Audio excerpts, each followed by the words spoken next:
Boxing champion Mike Tyson and his wife, the actress Robin Givens, have been telling all about their stormy relationship. In a television interview, she said life with him was torture and worse than anything she could possibly imagine. He said if she wanted to go, she could. Mike Tyson is still the king of the ring, the undisputed heavyweight champion of the world, young, wealthy and successful. But since the death of his one-time manager, his private life has been a very different story. His marriage to actress Robin Givens has been surrounded by stories of furious rows and allegations of wife-beating. Tyson recently became involved in a punch-up with a former opponent in a New York boutique. He drove his luxury car into a tree, knocking himself unconscious. Some said he was a manic depressive whose marital woes had driven him to attempt suicide. Wait, can you tell us? No, nothing happened. Well, obviously, I don't believe this. Today on American television, the Tysons discussed their troubled marriage and those violent episodes. I mean, I raise hell, of course, yeah. And I mean, and I like to raise hell, I mean, because that's basically my nature. I mean, coming from my background and everything, but I mean, I'm not a violent guy. I would never want to hurt anyone. He's got a side to him that's scary. Michael is intimidating, to say the least. I think that there's a time when he cannot control his temper, and that's frightening to me or to my mother, and to anyone around. It's scary. What happens? He gets out of control, throwing, screaming. Does he hit you? He shakes, he pushes, he swings. Sometimes I think he's trying to scare me. Tyson, who is being treated by a psychiatrist, insisted he's not mentally ill. Well, I'm not a psychopath or a maniac or anything. By no means, you know what I mean? For my doctor, you know, I've seen some doctors, and I have a very slight illness that I had all my life. I mean, just being extremely hyper. For Tyson, it remains so easy in the ring, so difficult outside. Ken Reese, News at 10, Washington. Mystery surrounds the heavyweight champion of the world, Mike Tyson. But outside the ring, is he on the ropes? There's turmoil that could end his career. Barbara Walters, in a series of exclusive interviews, has the story. The champ on his troubled marriage. They seemed an unlikely couple, and I asked what they had in common. Our honesty, our sense of tradition. I loved his sense of humor. He was persistent. He was, for the first time, he came to claim me, and I like that. Were you an unhappy kid? Not unhappy, well, frustrated, because I knew I had something, and I had to let it out, you know what I mean? And you know what, I was in an institution, like, for bad kids, and Muhammad Ali came there one day, and I said, that's what I want to be. I want to be the champ of the world. How long did you two know each other before you got married? 10 months. What's it been like, this roller coaster? It's been torture. It's been pure hell. It's been worse than anything I could possibly imagine. I'm not talking about once a week. I'm talking about every day. It's been some kind of battle, some kind of fight. With whom? With managers, with members of family, with just always trying to hold on to your dignity. It's something that I'd never thought I'd endure. Are the fights with Mike, too? Yes, the fights with him. Well, you know, the fights with him make me wonder why I'm going through the other fights, the other battles. You know, what do I need this for? Exactly. Why do you love him? Because he's smart, and because he's gentle. He's got this incredibly gentle side, because Michael loves me more than anything in the world. I feel like he needs me, which I like. I like that. Well, that's why I love her, because she really feels that she can protect me. There was no prenuptial agreement. We got married to be together forever. Not to plan for divorce. What do you think about what Robin's saying? Oh, she's totally true. I mean, and about a prenuptial agreement. I wouldn't know how to go about to ask her to sign it. If you're going to marry somebody, you trust them, and that's what marriage is all about, is being together for the rest of your life. For this stage of my life, I do have many a millions. My wife would just have to ask for it, and she has every penny I have. If she wants it right now, she could leave right now. Take everything I have and just leave. She has the right to do that. She has the power to do that.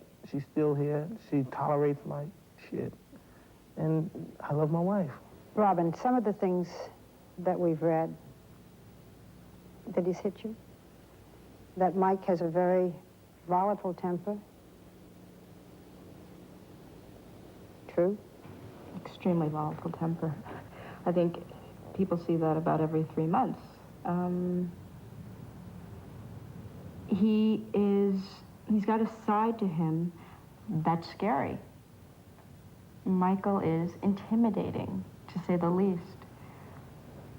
I think that there's a time when he cannot control his temper, and that's frightening. Does he hit you?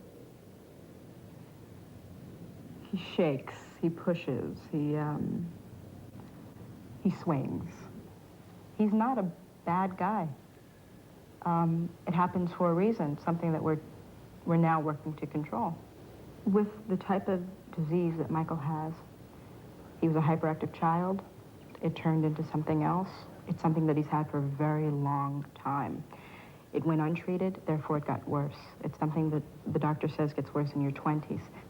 Are you afraid that if he takes the medication that keeps him on a steadier keel, so he doesn't have these violent up and down, that maybe he won't fight as well? It's not important. If I don't fight anymore again, if I never fought again, it doesn't matter, you know what I mean? Because the only thing that matters is my healthy and the healthiness of the people I love. I'm anti-drugs as it is. I mean, it's totally anti-drugs. I mean, just to take something to make me feel queasy or else just in pain. What is your greatest fear now, Robin?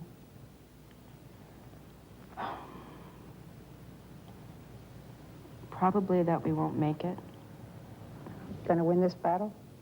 You know, I usually come out on top, and I plan on coming out on top again.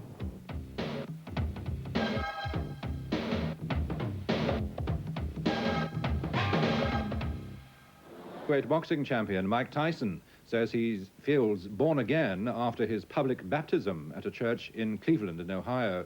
700 people packed the city's Holy Trinity Baptist Church to witness the event. Democrat politician the Reverend Jesse Jackson helped Tyson during the ceremony. Afterwards, Tyson, who is currently getting divorced, said religion would change his life and help to take his mind off his personal problems. In particular, Frank Bruno, is the waiting and the frustration over? Is February the 25th going to be the date for his much-postponed world title challenge against Mike Tyson? Well, today, Bruno flew out to the all-important meeting in Los Angeles with manager Terry Lawless, and Lawless we found in his most optimistic mood. I think this time everybody's put pressure on Tyson, from HBO to Bill Caton to obviously the hotels, and I think he's going to be there tomorrow, and I think the deal is going to be tomorrow, but I think we probably have more chance if it was Mr. Gorbachev, to be certain. You know, it's that sort of a deal, I think. 2.5 years since Bruno's last attempt at the world title ended in defeat by Tim Witherspoon. But in the last 14 months, 6 world title postponements. So what effect on Bruno? It's difficult to say, you know, when you've got to train and the fight's cancelled and it's on again and it may be back to the 14th of this month and the 14th of that month, and you can't do nothing. You're just on red alert all the time and standby, you know, and when you train, and Christmas is coming up and now we're going over here to try and sort it all out. It's interesting, but still, with Mike Tyson, you never know what he'll do the next day, so all you've got to do is keep fingers crossed and hope that he doesn't kill himself or kill someone.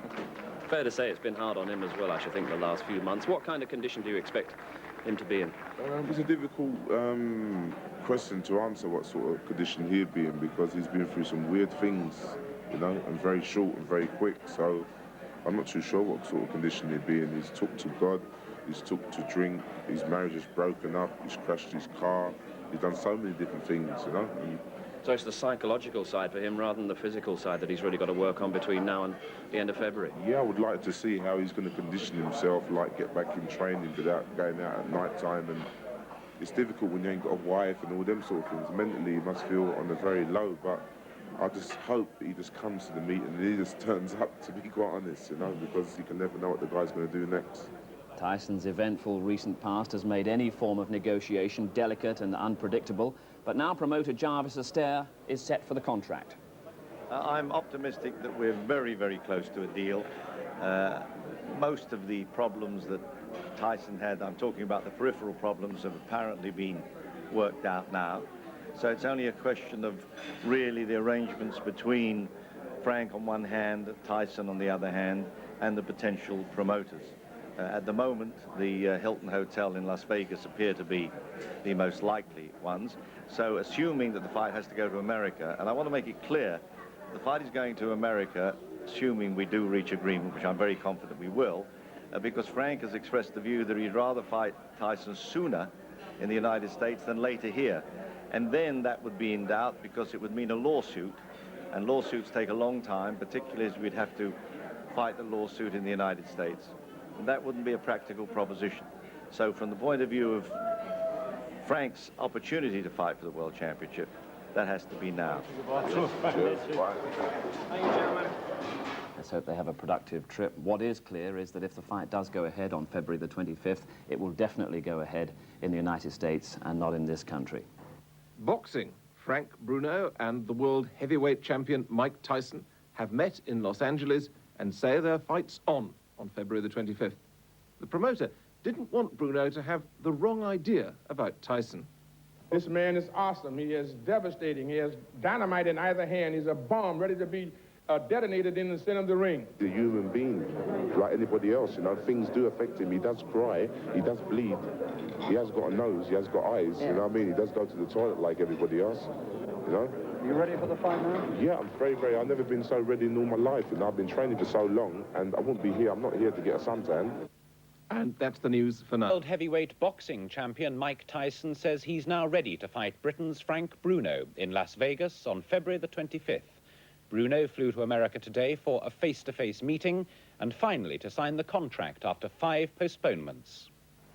Frank looked a bit apprehensive at Heathrow. The Americans' definite date announcement, 25th of February in Las Vegas, might be just another false dawn. So was it really on this time? Most definitely, I hope so. I'm not going for the suntan this time. I'm going to sign the contract, and hopefully. you think you'll be there?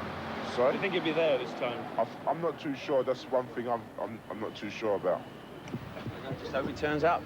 Do you think he'll turn up? Yes, I think he will do this time. Yeah. Across the Atlantic, Tyson was brushing aside new troubles over alleged late-night antics and his divorce, and effectively confirming the fight. I'm not blocking the fights. You know what I mean? I can't help it. Bill Cain's blocking the fights for some strange reason. Do you really think I'm worried about Frank Bruno? All I want to know that he's going to be in the opposite corner on February the 25th. And I wish you happy Christmas and everybody listening. Bye-bye. Not quite vintage Bruno, but after 5 postponements, who can blame him? Cheers, thank you. Cheers. Charles Smith, ITN Sport, Heathrow. Noon. Remember the great world heavyweight champion Sonny Liston? Menacing, fearsome. They said he was unbeatable. But of course he was beaten by a young loudmouth upstart, the legend-to-be Cassius Clay.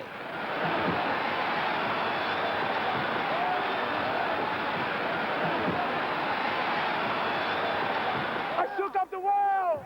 I shook up the world! I shook up the world! The date was February the 25th, 1964. On February the 25th, 1989, Mike Tyson, menacing, unbeatable, returns to the ring. I'm so good. I'm sorry. I just feel great, and I know I can fight. Is it just written in the stars that history might repeat itself and our heavyweight hero will shake up the world? Good date, February the 25th, Frank. Know what I mean? Where's Harry? Frank Bruno leaves for America tomorrow to prepare for next month's world heavyweight title fight against the reigning champion Mike Tyson.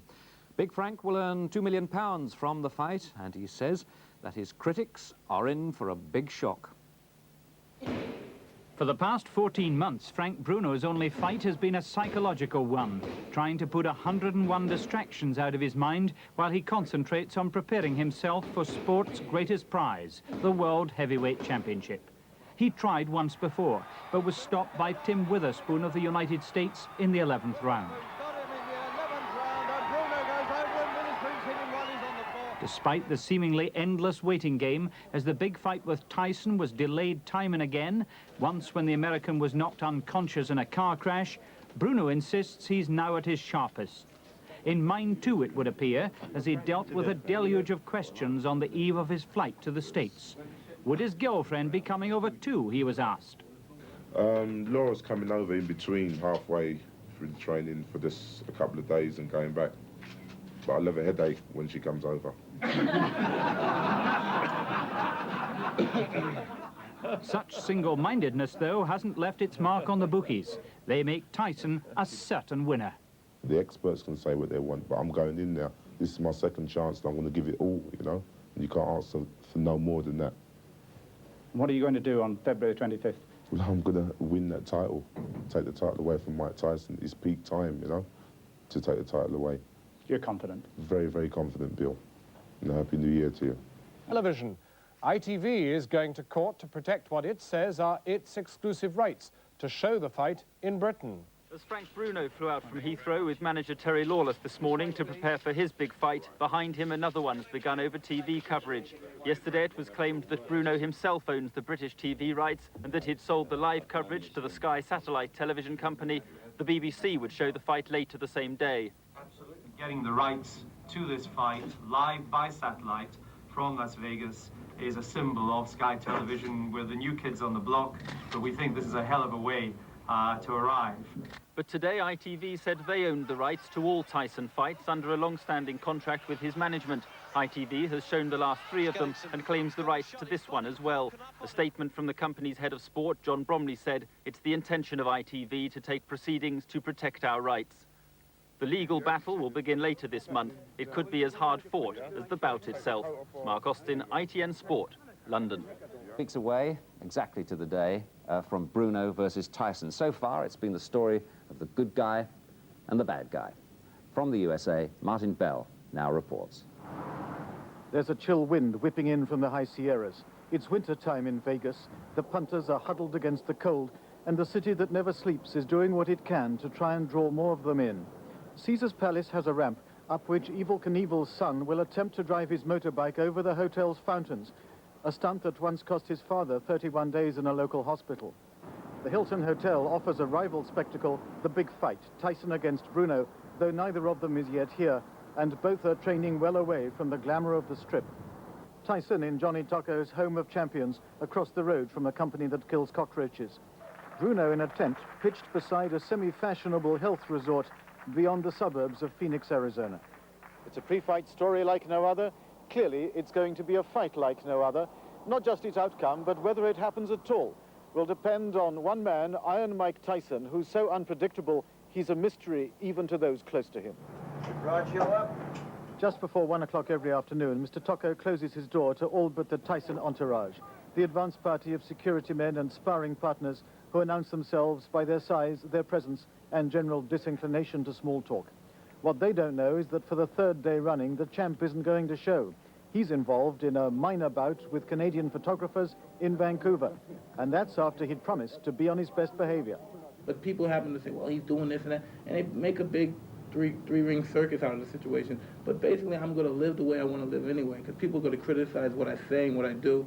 But then again, really, I care, but I have to live my life, and I can't change it. Once I change and I try to get along with the whole substance of what everyone thinks about me, that's the first sign of failure. I'm going to start losing.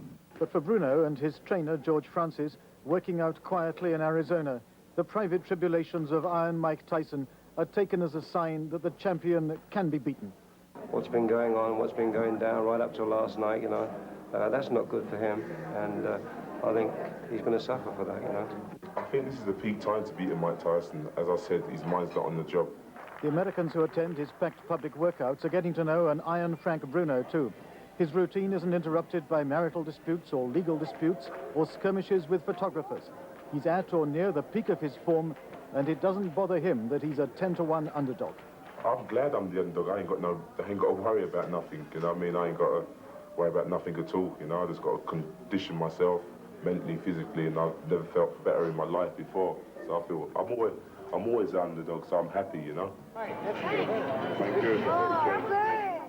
Frank Bruno has won a host of new friends and admirers, though some have been heard to wonder whether he isn't too nice a guy to succeed in the knockout business. The real gamble is taken by the Hilton Hotel and Casino. They have to sell $7 million worth of tickets and build the fight up as a possible upset. But Mr. Bruno is a tough fighter. He's taking this fight very seriously, and if Mike Tyson does not take it seriously, there could be a big upset. We've had upsets here before. This is where Muhammad Ali got upset by Leon Spinks, and Tommy Hearns got upset last year for the World Middleweight Championship at the Las Vegas Hilton. So we have somewhat of a reputation as a home of the upsets in boxing. It could happen. Across town, Johnny Tocco's gym is a museum of boxing legends, past and present, maybe future too. Mr. Tocco is training Leroy Pretty Boy Owens. 6 fights so far, 6 victories. And because Mike Tyson trains here secretly, he's also the best independent witness on the condition the champ is in. Well, I want to tell you something about Mike. Mike is like a locomotive. You start it up and you let it go. Anything in its way, it destroys. Mike's the same way. Anybody that gets in front of him, he destroys. That's why they call him Iron Mike. You don't let up on nobody. When you're in the gym working with him, whether you're a 10-bout, star-bout fighter or whatever you are, if you get in the gym and work with him, you're going to have to be in condition, because if you don't, he's going to knock you out in the gym. We hear he had some weight to lose. He did have some weight to lose. But he's going to get down to what he wants to get down to. He's losing his weight rapidly.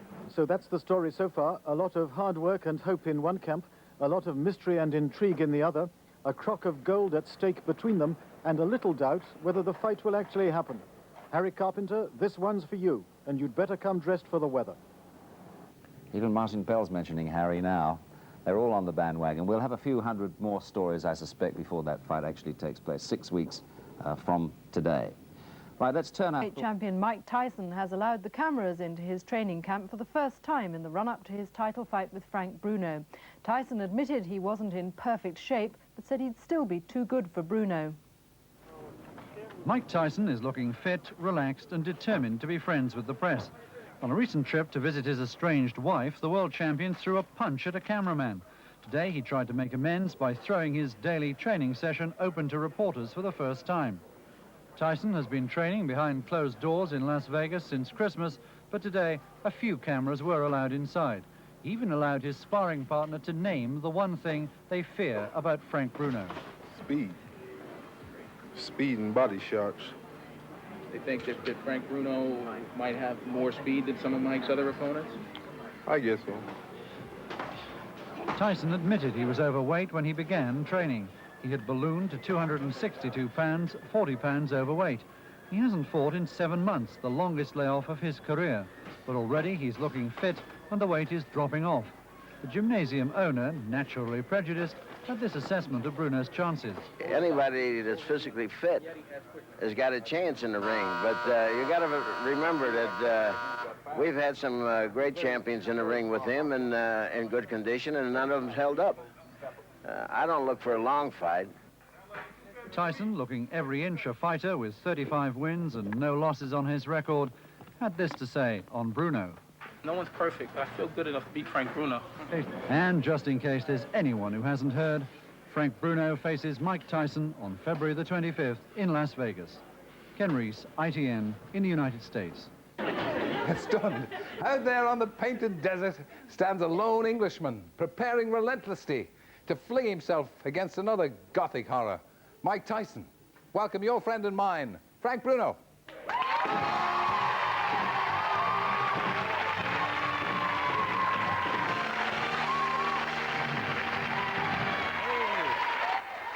Hello, Terry. Hiya, Frank. Not too bad, Terry. Very good. Hello, everyone in England. Very Can good. you hear Frank in the studio? Yeah. Oh, we'll turn up the sound a bit. Hello? There you are. That's right, you. pump up the volume, Terry. Good man. Yeah. Get it on. We'll get it on, Frank. Now you can see me. This through the fact that we've spent an extra couple of dollars. You can see me here, can you? Yeah, I can see you, Terry, as well. Yeah. I can see you too, Frank. Yeah. How's Phoenix? Right, cheers. That's good. Very, very good. Very nice out here and getting a beautiful suntan, Terry. Yeah, it's not so good today, but The weather's very nice. It suits you. Just be careful. We don't want you bursting out in freckles. Thank you. All right, cheers. Yeah. Do you find, is it too warm for sitting in a suit, Frank? Not really. Where I am now, Terry, I've got a big light, and it's sort of like making me sweat a little bit. But I'm keeping very cool, Tel. Yeah. Very, very cool. How's the food out there? Is it okay? Yeah, the food's nice out here. I'm in the Club Mirage, and they're looking after me like I'm back home, like Laura would look after me. I'm very happy here, Tel. Very happy. Have you seen any of the sights? Have you had a chance to get out and about? Yeah, I've seen some cowboys and Indians and some rednecks and things like that. Very, very nice out there, Tel. Yeah, that's probably the sunburn, the old redneck. Yeah, right. Now, you're there, I have to say, you're there in what looks like luxury to me, Frank. You're not getting soft. No, I'm not getting soft at all, Tel. I'm doing 8 to 6 rounds a day, running about 45 minutes and doing a lot of exercise and getting plenty of rest. I'm not getting soft. The people here are looking after me beautifully, and I feel at home. I'm not getting soft at all. Do I look soft, Tel? I can say anything I like now because you're so far away from me. Yeah, I can't touch your leg. You can't get near me, no. No, I was just saying that old Tyson, young Tyson, is there. He's training in what looks like a sleazy gym in downtown Las Vegas. I mean, it's none of the luxury that you're enjoying there. I mean, is that going to toughen him up and soften you up? What's your attitude? Terry, I'm not in luxury. I'm in the training camp. I'm doing 8 to, 6 rounds a day, running every single day. I'm not in luxury. They're beautiful people. Yeah. You don't want the people to treat me like a dog, do you? But it's hard work, but I'm enjoying it at the same time. Yeah. But in fact, that's what we've seen over here. The local people seem to have adopted you. They seem to have made you their big hero. Wasn't there a woman who was... they're very nice. Sorry, Tel, you carry on. Thank you. You carry on, sorry. It's the miracle of satellite. There's just that little gap that can be embarrassing sometimes. Didn't I hear a story about a lady who brought you a load of grapefruit? Yeah, and a lot of oranges as well, It made me go to the toilet quite a few times. Keeps the old weight stable. Yeah. Bowels, yeah. Keep the Now, Kaibo. Now, you've turned into a kind of a media star since you've been over there. You've appeared on the David Letterman show, and apparently you've had an invitation to appear on Johnny Carson, whoever she is. I mean, Not as good as you, Tel. No, thanks. Not as good as you. Thanks. I mean, was it different? I mean, what kind of things did they ask you over there? The same sort of questions you would ask, but in a different sort of way, Tel, The only thing, they don't touch my leg. No, he's not the same, is he? Now, you and Terry Lawless, I mean, there was a report that you're a bit fed up with the camera crews following you, that Terry said that they were getting too close. No, when I first got here, Tel, they didn't give me a chance to put down my bags and everything, and they were on to me, and I came here to get a little bit of peace. But if they gave me a chance to get in my room and settle down and see the environment and everything, and then jump on me, but they didn't even give me a chance to get off the plane, and they jumped on me and started harassing me. So I said, give me time, and they took it the wrong way. But they're welcome to come over anytime they want to come.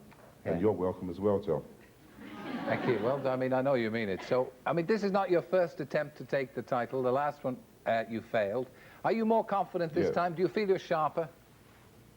I feel very fine, I don't want to reach my peak too soon. As I say, I've been doing quite good rounds with George Francis, with the 3 sparring partners over here. We had 4, one of them went home. I've been doing some good exercises, and I feel strong mentally and physically. I feel I'm top of the world, or top of the evening to you, Terry. Yes. You slipped into a bit of Irish there. Do you get... Yeah. Aren't you bored?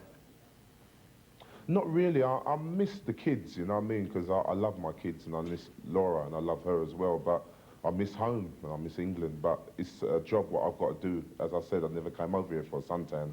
I come over here to bring the title back to England. So that's my job. It's like your job, You move from a different studio, so you've got to adapt yourself. So I've got to adapt myself as well. The time difference is 7 hours. But it's life, Tel. It is life. Do you think it'd help? Do you think it'd help if you could have the children or see the children? I love my kids, you know what I mean? And it's life, Tel. I moved away after Christmas from seeing them. I miss them. I speak to them nearly every single day, and I love them, Will you speak to them now? Listening, or if they're... Because where are they? I have them here. You'll be able to see them. You're joking. Here they come. That's Rachel and Nicola. All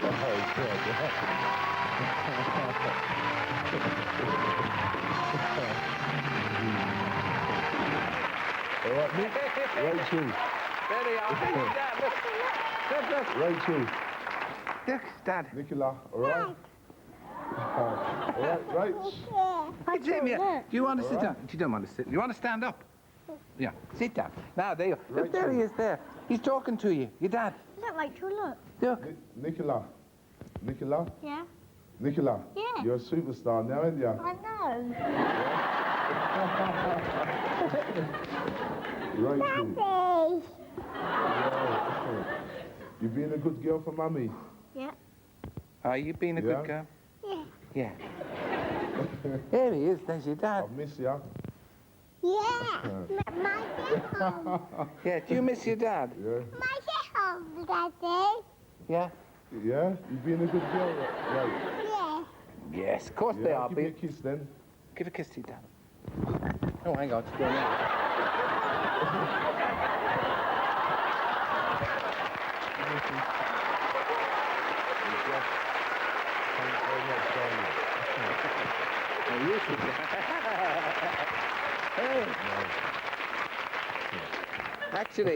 Actually, your big daughter has become a star, as you said, the new advert.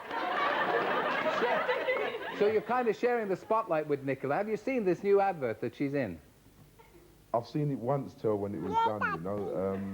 I didn't get a chance to concentrate on it. I would love to see it, but, you know, when I get back, I'll see it. Yeah. Look, hang on, you've dropped something. Yeah. But, I mean, how do you feel about having another star in the Bruno family, Frank? Well, it helps pays the bills, Tel. Your father sent you out to work, you see. Yeah, can you see them very clearly, Frank?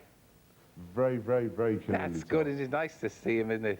And you can see you, They look too. very nice as well. They do look nice. They're in matching dresses here, and they look pretty good. And they're throwing money around. Right. Whose money is that? Rachel. Rachel. You keep that money, for goodness sake. Goodness sake. You're being good, Nicola. What's the matter with you? They must have given you a lot of money. Don't start fighting, girls, for goodness sake. Looking after your father. Now, you're obviously missing your dad. What about this ad? What happened with this ad? That we see on the television is for bread, isn't it? And you speak with your father's voice. No, they put it on radio. Did they? With my daddy's voice. I think we got a picture somewhere of you in your box again. I don't know whether we've seen it already. Maybe in the excitement we missed. There you are. Yeah, looking good. Now, they're being good while you're away, Frank. Do you like boxing? Yeah. Do you like seeing your dad box? Yeah. Yeah. Do you like Frank Tyson? Frank Tyson? Mike Tyson? Exactly. He's ugly. Yes, he is.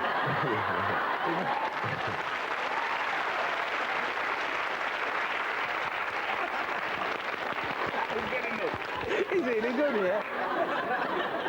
Have you got a message for your dad? You got something to say to your dad? Have you? I don't know. What about hello, Dad, and good luck in the fight? Go on. What do you think of old Tyson? Say something. He's ugly and he's a baby. He's ugly and he's a baby, Dad. Okay. Now, look, go on. Tell your dad you love him because he's missing you like mad. Go on. Yeah. Yeah. Go on. Go on, then. I love him. She has to go over and talk to you there, Frank. Go I on. love you as well, darling. You be good for Mummy. Yeah. All Okay. right. And they wish you luck in the fight, Dad. You better go over and say bye-bye to Dad. Good luck in the fight. They'll see you soon. Daddy. Bye-bye. And Bye-bye, Nicola. Be good and give Mummy a kiss for me, yeah? yeah, that's And great. hello to everybody out there, all my fans. Thank you very much. Thank you, Frank, and good luck in the big fight. It's good to see you. Thank you, sir. Oh, good Lord.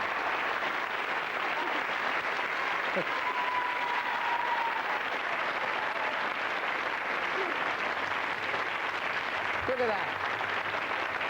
Look. Did that fall out of your dress, Nicola? Not that. Look at that. You're wrecking the joint. Look, good luck with your career as well. And I know you're missing your dad, but it was nice to see him again, wasn't it? Yeah. And you'll see him soon, won't you? And thanks for behaving so well, and thanks for joining us. So our thanks to Frank, and thanks to Rachel and Nicola. Nice to see you.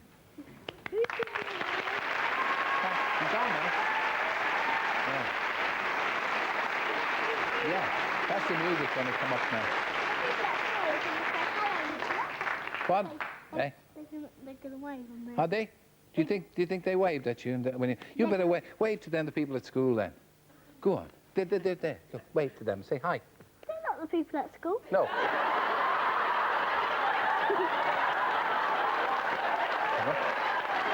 Animals and children. Animals and children. Anyway, it's nice to see you both. Thanks for coming. I wish you could stay. You're the best guest ever. Your daddy's gone. Will you stay? Fair enough. We're going to have a bit of music. I know. Is that okay? Yeah, somebody told me that. Yeah. Yeah, they're over there. Yeah. I've never met her before. I've never met her before either. Yeah. But anyway, in less time than it takes to tell. This is Fountain Hills, a peaceful, God-fearing community of some 5,000 souls which has sprung up out of the Arizona desert. And this is where Frank Bruno has come to train for his fight with Mike Tyson. Well, it's easy to see why. It's a long way from the bright lights. It's very, very peaceful. In fact, it's the sort of place where nothing ever happens at all.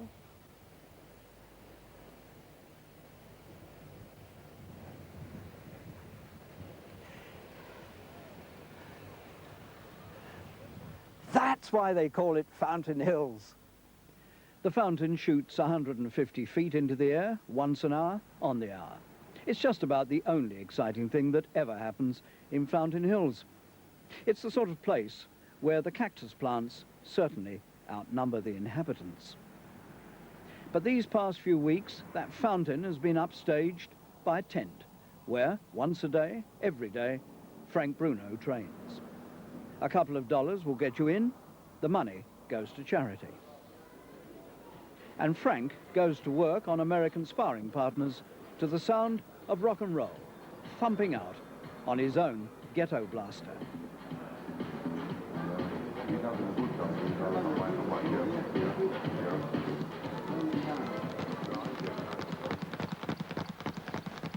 This particular sparring partner, James Pritchard, walked out the day after this, complaining that the money didn't compensate for the punishment.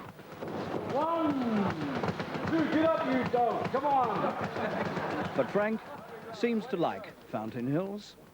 It's very, very nice, Harry, because the people are very down to earth. They're very nice people. Some people say they treat me a little bit too nice, but I would rather them treat me nice and treat me like a dog, you know? I thought I would be in the woods somewhere, you know what I mean, away from everything, but I'm glad I'm happy here. At night time it gets a little bit tedious, but we go for long walks, me and George and Terry, and break it up, play a little bit of table tennis and just talk and watch videos and watch television, Harry. When the first day we trained here, there was about 500 people, and, you know, like, we had to cool it down a little bit because they were, "Yeehaw, I paid my money, boy, come on, get it down, and hit each other, come on," and all them sort of things. They're really country cowboys, Western style sort of people, but they're very nice, you know, once you get to know them. When you run in the morning, there was bibbing you and saying good luck, and we say a prayer for you and all them sort of things, so they're very down-to-earth people. And deep down, Frank is quite a softie. When his daughters Nicola and Rachel turned up on Wogan, the big man was forced to shed a tear. Nicola? Yeah? Nicola? Yeah. You're a superstar now, aren't you? I know.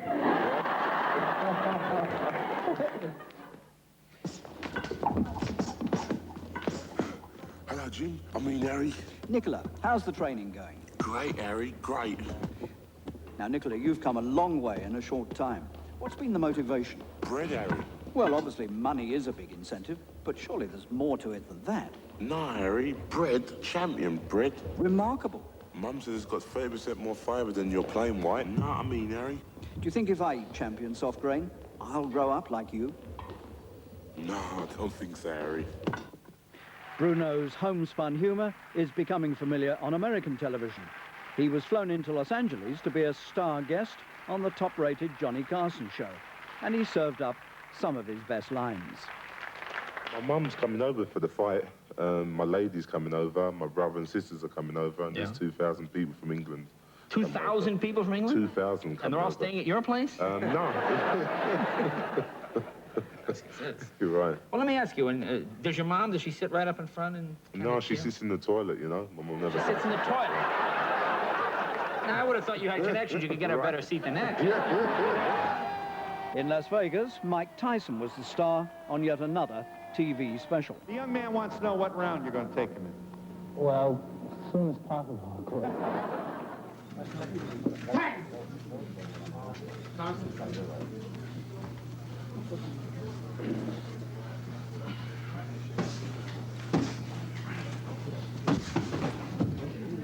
Contrary to some reports, Tyson already looks awesomely fit. Fit enough to let the media look him over in this Las Vegas training session. He was only a pound or two over his fighting weight, with more than 2 weeks to go to the fight.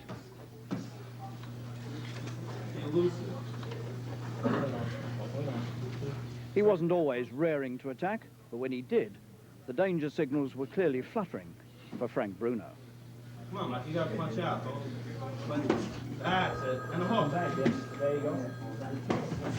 Not finishing. No more than 1 2. 1 2 is right there. Yeah. Let's work. Let's work. Let's work.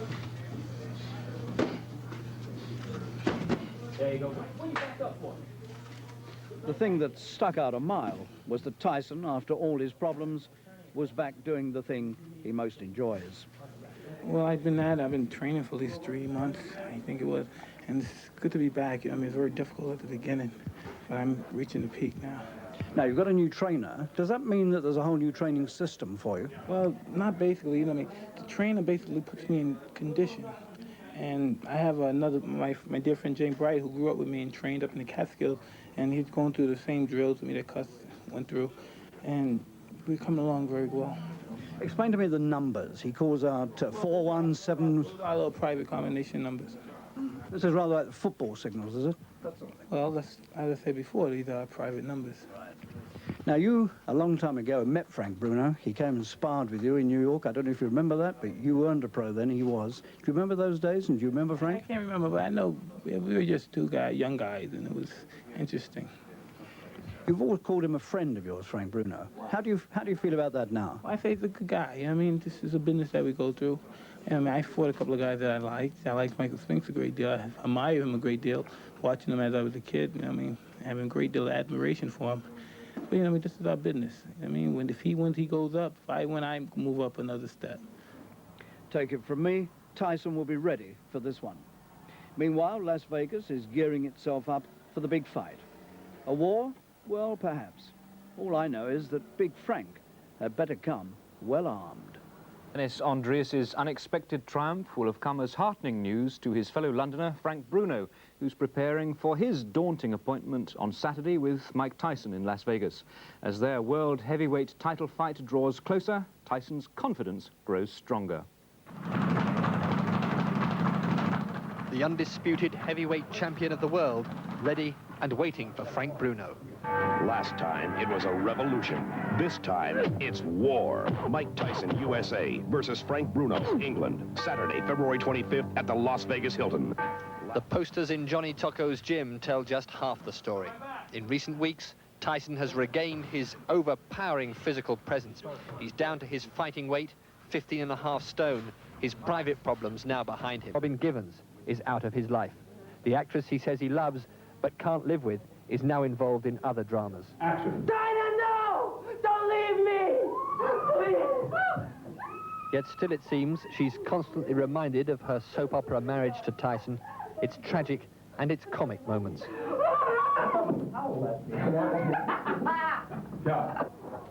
Her former husband has his theatrical moments too. At 1 o'clock every day, he sweeps past the world's press into the backyard of his training headquarters. Here, Tyson is remote and unapproachable. It was his last sparring session, an occasion for goodbyes. He's followed everywhere he goes, now to a massive press conference at the Hilton Hotel. The atmosphere around him is claustrophobic. A first meeting in Las Vegas with Frank Bruno is only moments away. And when it came, Tyson wasn't listening as Bruno stole the show. I've been here for 7 weeks, and I'd like to especially thank the people from Club Mirage for looking after me, and the people in Arizona and all the American people that have been giving me strength mentally and physically. And I'd like to say a special thanks to everybody in England and everybody that's come over to support me. Don King has tried to make Mike Tyson out to be Superman, but I got kryptonite to beat him. Thank you very much. Rob Bonnet, BBC News, Las Vegas. Meeting of Tyson and Bruno before Saturday's fight was a tedious and tasteless occasion, dominated by one man, Tyson's manager, Don King. Pre-fight hype is one thing, but King went too far. Whatever happens is no indication of anything that would be offensive to the Honorable Margaret Thatcher when we send back Bruno in an incapacitated state. The English promoter Jarvis Astaire walked out in disgust. Bruno looked less relaxed than before. The incident itself or Tyson's brooding presence may have been the cause. Still, he managed a well-rehearsed quip. Don King has tried to make Mike Tyson out to be Superman, but I got kryptonite to beat him. Thank you very much. The British press enjoyed that, but not King's insistence on repeating most questions and answers. He even offended his own man, too. Is Mike Tyson happy with the new Tyson team? Yeah, ask me the question. Yeah, I'm happy. The eyeball-to-eyeball confrontation never came. Tyson's set expression conveyed menace enough. The next time they meet, even forced humor isn't on the agenda. From Las Vegas, BBC1 presents Bruno versus Tyson. On Saturday, a special preview looks at the build-up to Sunday's fight and Frank Bruno's chances of becoming heavyweight champion of the world. I know that I've got to move and sharpen up, and I know I've got an animal coming in at me, but I'm very confident because I've been in with the animal before, Harry, and there's no ball.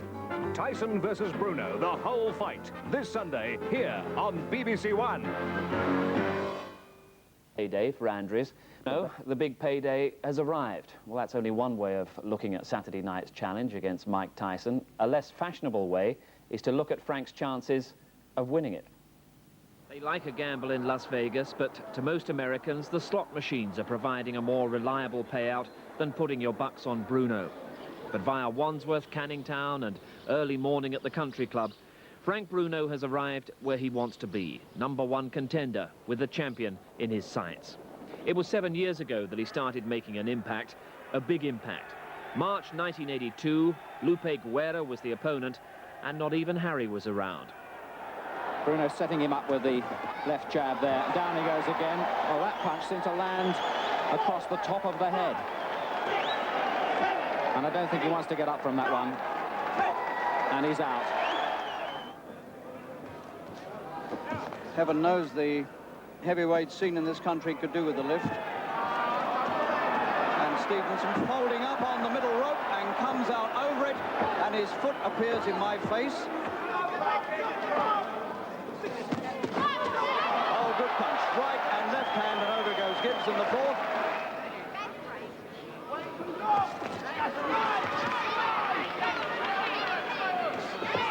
Good punches left and a right. Oh, that was a good combination from Bruno. And he was quick for a big man. His first fight abroad, and he's impressing the locals. And the Makusa supporters have suddenly gone very quiet, and they'll be quieter still after that. Left, right.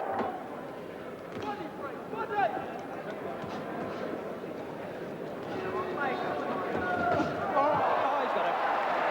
Started the second round, and the Belgian is over, and that might be it for the night, and it is. KO, second round. Bruno does it again. And if this one goes, he'll go with a real bang, because he is very tall, and he weighs just over 16 stone. Oh, there we are. Bang. 35 seconds. Bruno upright, a giant. Nielsen a big man, but crouching over, and taken with a right hand early in the third. Bruno's philosophy, despite some of the criticism he takes about stopping men quickly and not gaining the experience, that's what he wants to do. He just likes to stop fights. Down goes punches. It was the uppercut there that did it.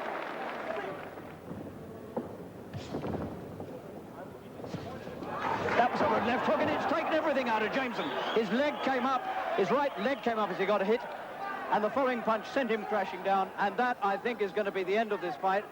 Bruno has just shown the American public what he can do with a punch. But Jumbo Cummings was about to show that when the first round punch comes in the other direction, Bruno was vulnerable. Amazingly, Bruno recovered from this to win. But then along came James Bone Crusher Smith. He was able to hit, hurt, and make it count. Oh, he's got him with the left. Smith got him with the left, and Bruno's legs went.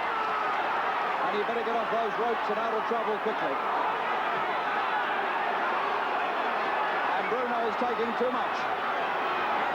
And he doesn't know where he is. Smith doing a Cummings on him. And Bruno looks out on his feet to me. Oh, he's got him. Oh, dear me, the end of the Bruno story by the look of this. Not quite, although it was almost back to square one. 1985, and Bruno looks sharper, wiser, and against Lucien Rodriguez is back to his first round form. He's often accused of being a bit statuesque, Frank, but he's moving around the ring quite snappily at the moment, and he's hurt Rodriguez, and Rodriguez is over. With 30 seconds of the first round remaining, and he's badly hurt. Badly hurt. Is he going to make it? He's only coming up very slowly at 90s, and he can't go on. It's all over. That's amazing. The former European champion tastes the Bruno power, and 6 months later, Bruno himself was boxing for the European title. Another big night, another big performance. Anders Eklund, the opponent. Round 4. And this crowd sensing that Bruno could be on the edge of victory here. He's got him again with the right and a second one, and he's down.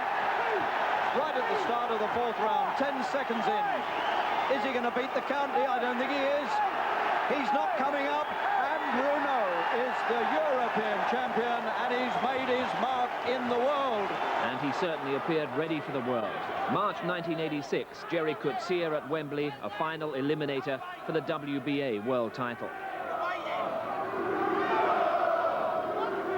Bruno, one fight, perhaps only one punch away from a crack. And the world title, the right's got him. Inside a minute, he's got him. One right hand from the blue, the cool Bruno. Coetzee, perhaps hit as hard as he's ever been hit. 1 minute gone. Now he might be dangerous. Bruno mustn't get careless. Coetzee's cut underneath the left eye. He's been cut many times in recent fights, and he's cut again. What a start by Bruno. 55 seconds, a right hand, and another. Surely he can't get it over inside a round. Coetzee's only been stopped twice. He's got him again. He won't get up from that. He's stretched out over the photographers. He'll never make it. He's out, out, out. And Bruno is on his way to a crack at the world title. So bring on the world champion. But Tim Witherspoon at Wembley was hardly a lamb to the slaughter. And this time the Bruno story did seem to have come to an end. Good punch, each of them. But Bruno's hurt the more, and he's under a terrible attack in a neutral corner. And Bruno is close to defeat at this moment. He's going to go down, he's going to go down. Witherspoon's got him in the 11th round, and Bruno goes over, and Witherspoon's hitting while he's on the floor. And the towel has come in from Terry Norris. It's all over. It's all over. And Witherspoon has kept his title, and Bruno can't get up himself. He has to be hoisted by the referee in the 11th round onto his feet. It's all over. And once again, a British challenge for the heavyweight championship of the world has failed, but it has failed gloriously. The second comeback must have been just as hard as the first, but Bruno again emphatically made the point that there was a lot left in his career. James Tillis at Wembley Stadium, Tyson watching at ringside. That's good left downstairs from Bruno. When he lets the punches go and puts them together like that, he looks very dangerous. Good uppercut from Bruno. And he's hurt Tillis. Tillis' mouth spurts blood.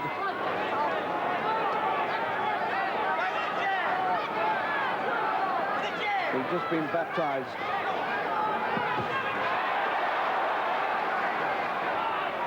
Quite a bit of damage. Bruno has reaped there on the face of Tillis. Tillis's mouth and nose bleeding badly, and he's hurt in the pit, and he might be going. Bruno can't get a clean shot at him. Tillis is badly hurt, and he doesn't want to fight on, and the referee stopped it anyway. So, with Tyson politely impressed, the story is almost up to date. The big chance for Bruno, but this time on the home territory of a very confident champion. I watched him fight a few times, and he's a good fighter, but I'm very confident I'm going to win. Mike, are you feeling particularly hostile to Frank Bruno at the moment? Well, I'm not a hostile person, basically, but he's in some trouble, yeah. 3 times previously this century, we've sent men from Britain to America to challenge for the World Heavyweight title. The first of them was Tommy Farr of Wales in 1937. He went to New York and he challenged the great brown bomber, Joe Louis. England has sent me over to fight Joe Louis, and I'm very, very confident that I'm going to beat him. He's a great fighter, but yet I think that I can lick him. The crowd are really excited, and they're shooting out punches there. Louis can't stop Farr now. Farr's going in there, going right in there after Louis. Louis isn't groggy, but Farr's going after him. He can't hurt Farr, and Farr lets him know that, and Farr jumps into him, and he's crashing blows at Louis. Farr's jumping at Louis, bombarding Louis with blows. There's the bell for the end of the fight. Well, Farr had been given no chance in that fight, but he went 15 rounds with Louis, one of the best performances ever by any British boxer abroad. We had to wait another 18 years before another challenge in America, and then it was Don Cockle's turn. He was really only a light heavyweight, but he blew up into a heavyweight, and he went to San Francisco in 1955, and he faced another great champion, the unbeaten Rocky Marciano. But Cockle's still there in his pose again, and Marciano not even pretending to box, swinging out with lefts and rights, and he catches Cockle around the back of the head, and Cockle's down from a pull as much as a punch. And he's up again. I can't hear the count about 4. And Marciano comes in again. Cockle looked at his corner, and he didn't see that right hand coming. And Cockle staggers, and the referee has stopped it. The referee stopped it. Marciano is the winner. Well, Don went 9 rounds with The Rock, which in the light of things wasn't too bad, because that's as far as Archie Moore got, and he was one of the great light heavyweight champions of the world. Well, now we go to 1959, and it was Brian London's turn. He fought twice for the World Championship, the first time in Indianapolis, 1959, against Floyd Patterson. This battle at Indianapolis was clear evidence that the British boxer was outclassed by the American in speed and punching power. A left hook to the jaw, and down goes London in the 10th. That might have ended the fight, but for the bell.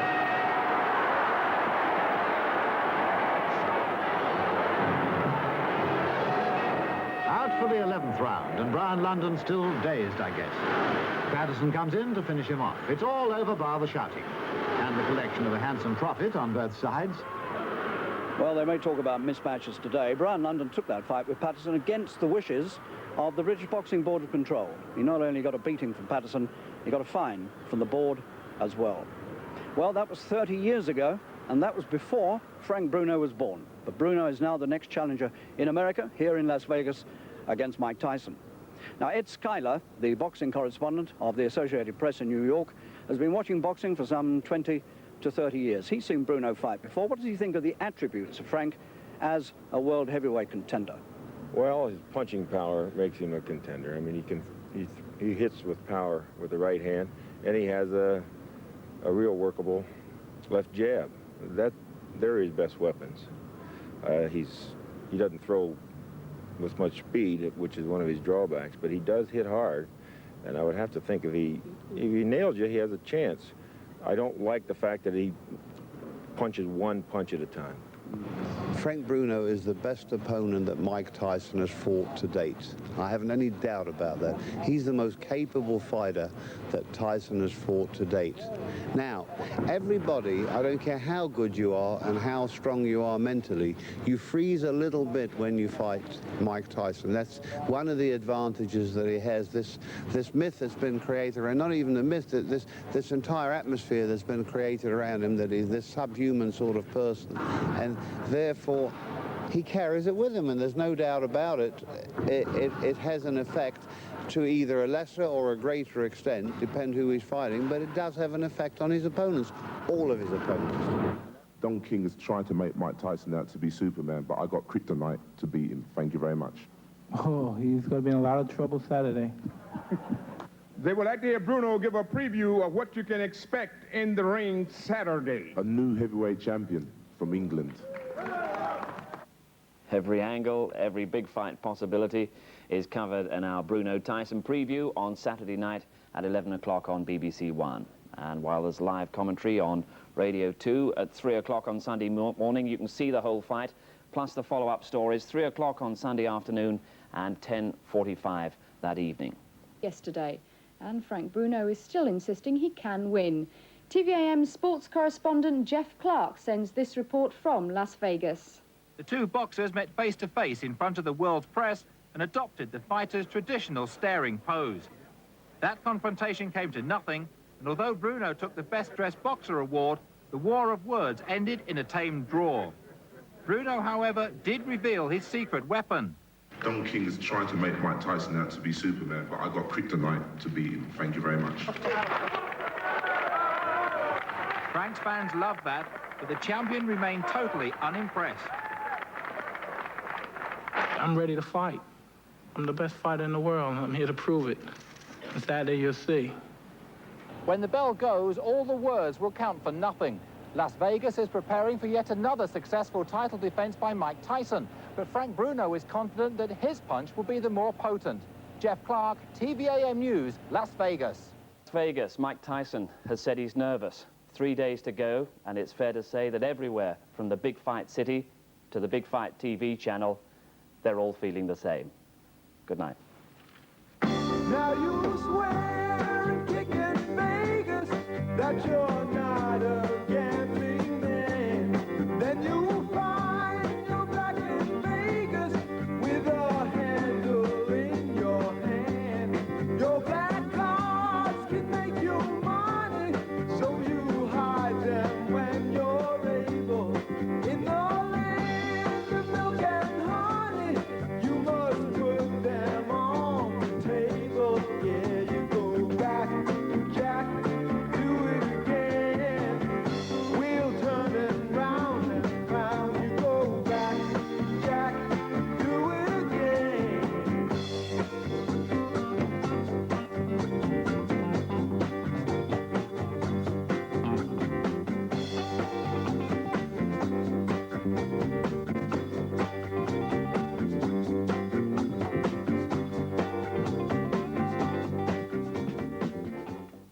1,000 British fans have arrived in Las Vegas. Interest in the fight is extending beyond Britain and the United States. Rob Bonnet reports now from Las Vegas on the contrasting styles and personalities of the two men. When the heavyweight champion of the world walks through the casinos of Las Vegas, it's a major security operation. Team Tyson, the family, are his protectors. When Frank Bruno makes the same trip, it's without fuss or recognition. Joe! Come over here, Joe! Joe, check it out! Tyson is overwhelmingly the focus of attention from right across the world. The Japanese have a special respect. Mike Tyson is very popular among fight fans and the general people. Yes, because he came to Japan. He produced a great sensation last year. Sayonara. They like Bruno as well, but for different reasons. Amongst them, his cooperative, open nature. Kachimash. Knock him out. Kashimash. English fans are arriving now, some collecting their own special souvenirs and others on a working holiday. Samantha Fox, model turned pop star, already has her ticket. Big fight fan, are you? Oh, yeah. I went to Bruno's last fight with Buckner, and then the one before that with Witherspoon. So I'm a big Bruno fan, I think. Not only is he a good boxer, but he's a lovely person. Suddenly, the whole show is coming together, and the reality is that Frank Bruno must face Mike Tyson inside this ring. Almost 10,000 people are expected here to see it, but the betting is that it won't last very long. Rob Bonnet, BBC News in Las Vegas. For thousands back home, Saturday will be a sleepless night. Dozens of cinemas are showing the fight live, and satellite pictures are also being beamed to scores of pubs. Some, like the Thomas a Becket in London's Old Kent Road, are arranging big fight parties, though those who get in will have to wait 7 hours before Bruno steps into the ring. It's going to be an incredible atmosphere. We had the McGuigan-Pedrosa fight and the pub had to shut at 8:30, then you couldn't get in. And this time round it's going to be fantastic. All around, the memorabilia of other world title fights, including the gloves worn by Henry Cooper on the night he sent the then Cassius Clay to the canvas. Former world middleweight champion Alan Minter says Bruno shouldn't be written off. Anybody with a knockout punch in either hand must have respect. I think if Bruno hits Tyson on the chin, yeah, he's got a great chance, but it's getting to his chin, that's the problem. Mike Tyson, he's a ferocious world champion. Frank hasn't been in the ring for 16 months, and I don't think he's fought anybody of Mike Tyson's class for at least 3 years, and the last time he did, he got beat, so mentally that would be a scar on his mind. This morning, hundreds more Bruno fans were preparing to leave Heathrow for Las Vegas, most of them paying over £700 for the 4-day trip. I mean, it's a two-horse race. Any two-horse race, there's always a chance, always. Well, I'll put it this way, I shan't be going to the toilet in the first 2 rounds. Why is that? Well, I think I might miss something. Hello, Jim. I mean, Harry. Nicola. Win or lose, the Bruno family face a big payday. Even his little daughter Nicola, now a target for the advertisers. No, I mean, Harry. Neon lights scroll the sky in Las Vegas with the message that boxing has merged with show business. In 2 days, Frank Bruno fights champion Mike Tyson for the World Heavyweight title. Win or lose, Bruno, as #1 contender, will receive the biggest purse ever given to a British boxer. But has Bruno gained his place in the ring by merit or manipulation? If you want to be #1, you have to beat numbers 2, 3, 4 and 5, and Frank simply hasn't done that.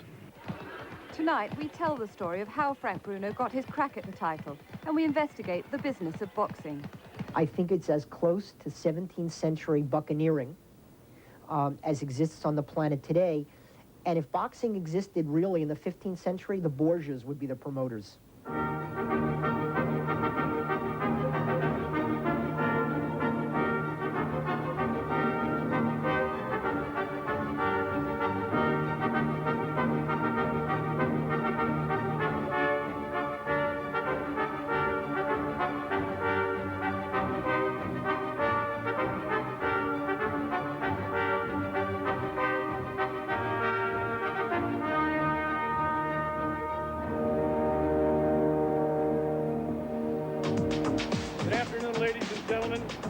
Club Mirage at beautiful Fountain Hills.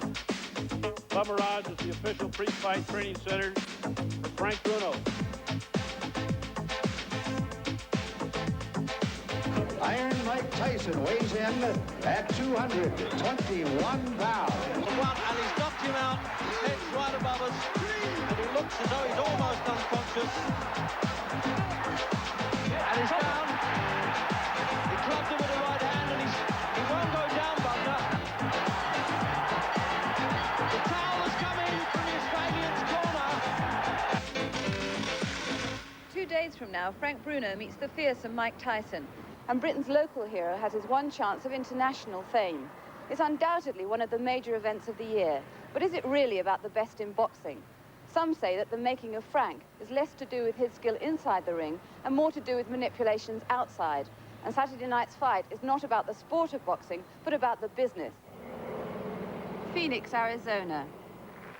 Here, a daily audience has watched Frank Bruno rehearse for the big fight. As the #1 contender, he has an automatic right to challenge Tyson.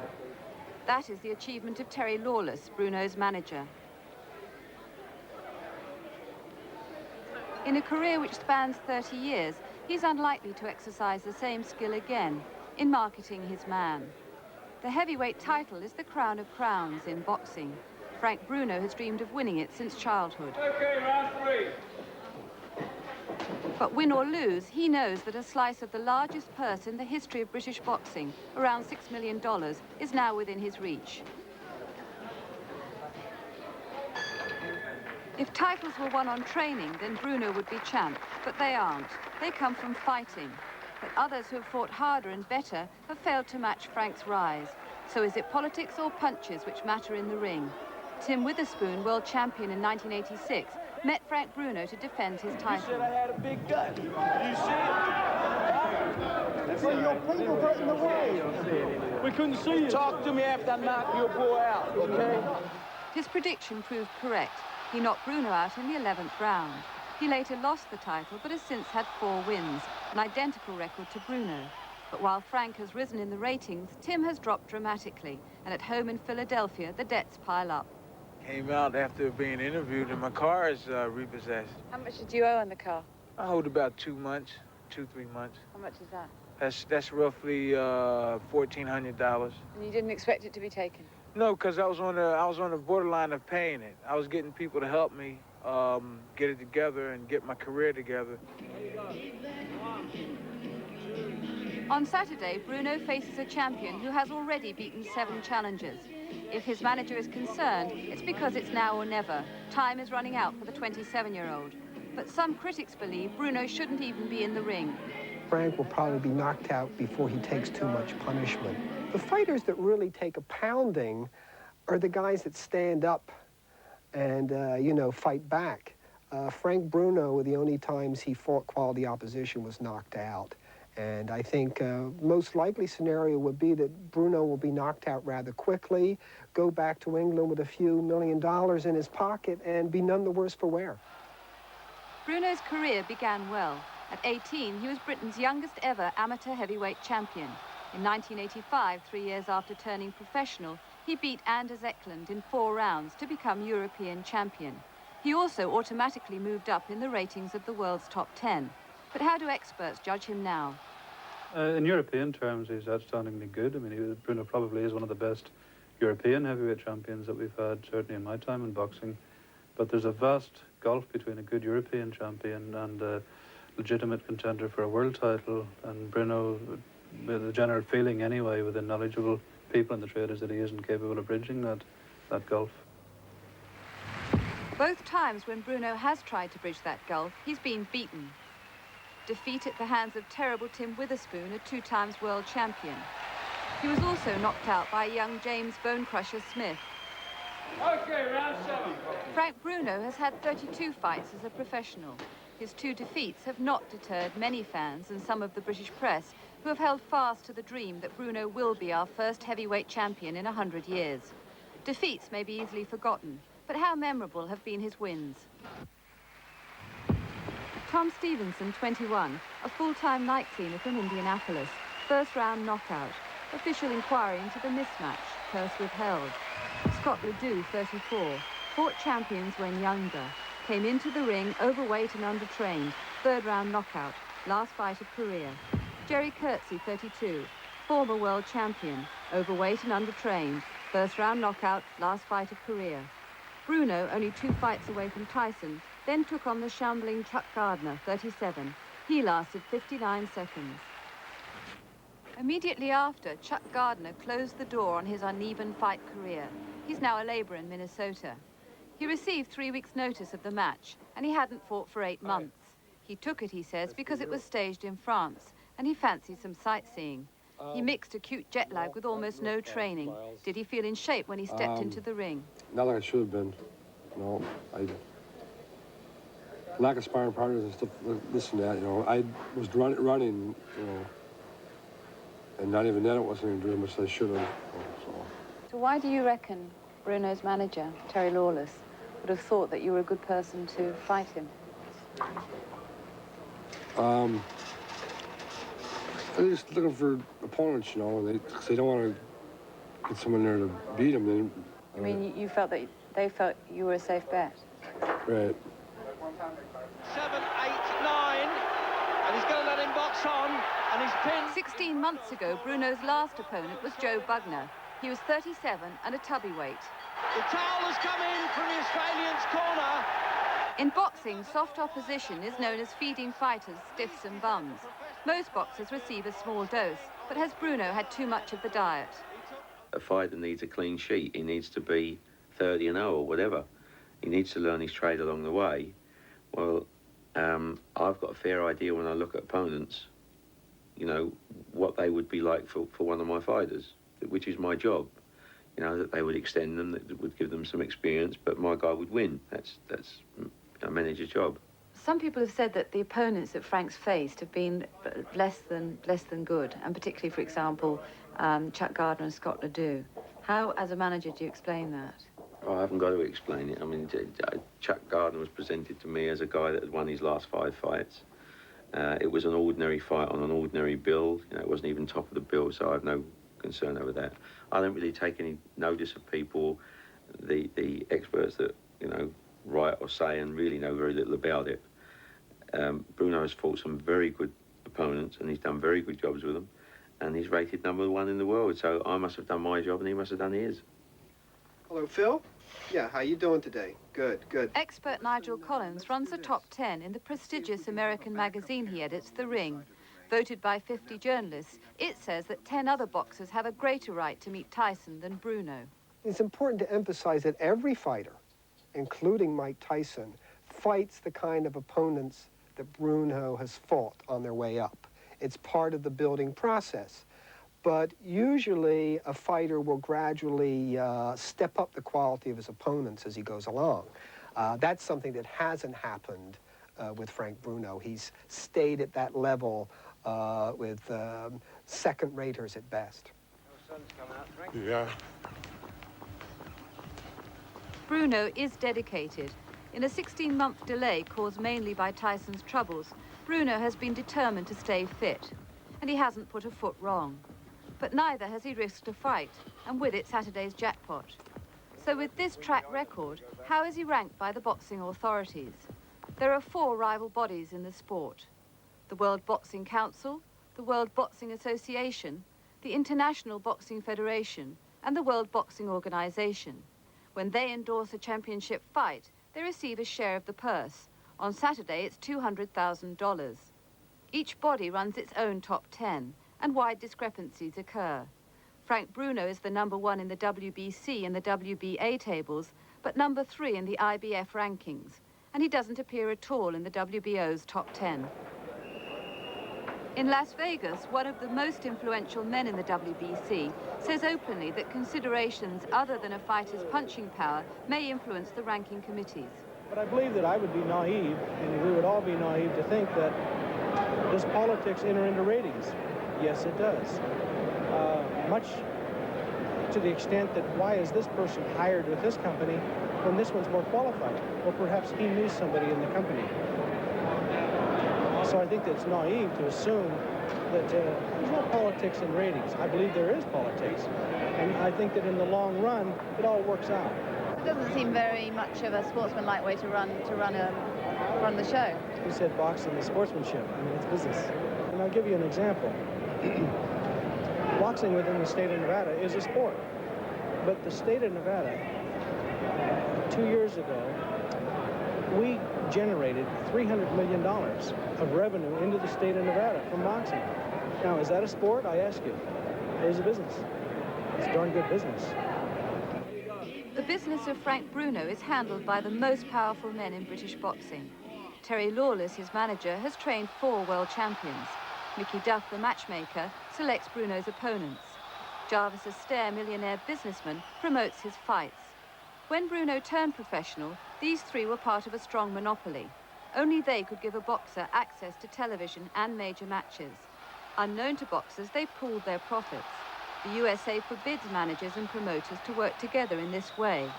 3 years ago, the British Boxing Board of Control investigated and decided these activities were not detrimental to the interests of boxers. Their partnership continues. I think the people that handle Bruno are very canny. I think from a point of view of managing him in order to make the most money with the least risk, they've done an excellent job.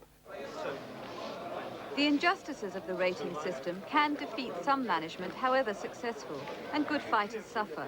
Chris Pyatt is 25. In his career as a professional, he's had 26 wins and 2 defeats. Good evening, ladies and gentlemen. It's my pleasure to welcome you to this evening's boxing on behalf of your promoter, Mr. Mike Tyson. Tonight's fight in the East End is part of a warm-up towards winning back the light middleweight championship of the world. For now, Pyatt buys his own license to fight, and big purses remain a dream. When's that to, mate? Next February? That's till next February. That will be to the 31st of January, 1990, and then to the 31st of January. And then, pray God, when you're the world champion, I'll come back and I'll call you next year.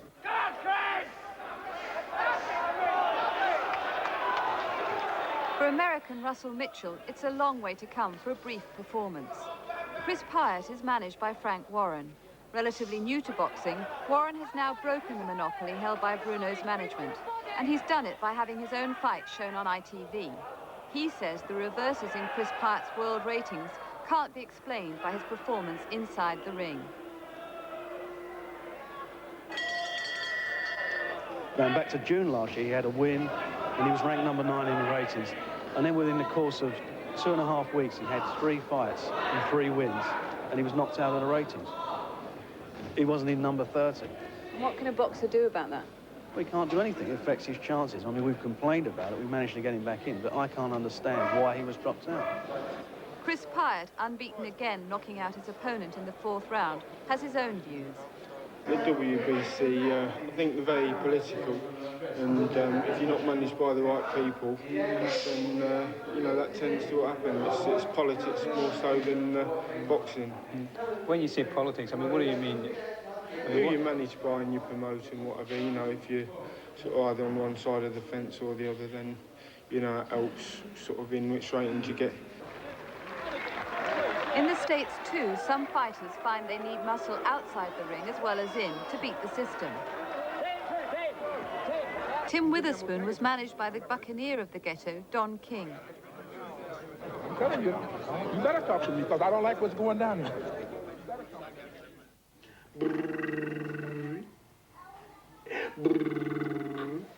Now Tim Witherspoon and his family are forced to live in a rented flat. He claims a dispute with Don King over money for the Bruno fight have left them all impoverished. And for the sake of the children, he says, he's now suing his former manager. He's already paid the price. Although he's continued to win, his ratings have dropped dramatically. He is number 3 in one ranking, but 26 in another. And the family income has slumped. I won a fight and I dropped down. Usually when you win, you go up. I lost the championship, won 3 fights, and they dropped me to 15. So that means that his friend, whoever's running that division, he told him, hey, get him out of here. We got a big lawsuit on us, and who he think he is, get him out of here. How much money is involved in your lawsuit? It's a $25 million lawsuit, 19 counts with various different charges, racketeering, monopoly, a lot of different counts, and I'm sure that with the law firm that we have, that something will come out, some justice will come out. In Las Vegas, the man who once served 4 years for manslaughter is conducting business as usual. Don King has dominated the heavyweight scene as a promoter since 1974 and is now advisor to Tyson. He's also wooing back the lightweight champion of the world, Julio Cesar Chavez, after yet another battle about money. Need any dinero, anything, just call on me. I got mucho dinero, no problema. Let's have a look at Tim Witherspoon. Tim Witherspoon fights Frank Bruno. He claims that he should have had a purse of $500,000. He takes home $98,000. He then sues you. In the middle of that confrontation with you, suddenly his ratings plummet. He goes from number 9 to number 16 in the ratings without having lost a fight. Explain that to me. It's so easy to explain it to you. But no, first of all, Tim Witherspoon not only got the $500,000, he got $800,000. See, that's what I'm trying to tell you. Why did he sue you then? He sued me because of people like you that go out and listen to people saying things, and so he started chasing ghosts and apparitions rather than trying to find out the facts. They had a commission investigation right here in Nevada, and the commission totally exonerated me, and I gave Tim Witherspoon a release. I said, I no longer want you to be around me. I said, because you don't have the capability, nor do you have the understanding to deal with me because you are ignorant. But some people say that you, for example, have an undue influence on the WBC ratings. I consider it an accolade that one would consider me, one as lowly as myself and one as humble as myself, to be able to have such overwhelming power over all individuals. In other words, we are saying that all these individuals are corrupt. We are saying that these individuals cannot make decisions for themselves, that these individuals are selfless, devoid of commitment of word, because they would allow someone like myself or any one person to have irrepressible power over another human being. That demeans both the person that you have the power over and yourself. But it's understandable if many millions of dollars are involved. I'm sure people can be that malleable, can't they? Well, that's if you say that everybody's dealing on a corrupt thesis. Joe Spinelli is also interested in the corruption thesis. He's investigated the fight game as a member of the FBI and, more recently, as New York State's first Inspector General of Fraud. How does he measure Don King's influence? King is not unique. There are other promoters that do the same thing. And Don King, quite frankly, is not the problem. The problem is a lack of a uniform, cohesive body and a system to regulate the sport properly. That's what's necessary. So what's preventing that happening? I think that there is so much money at stake.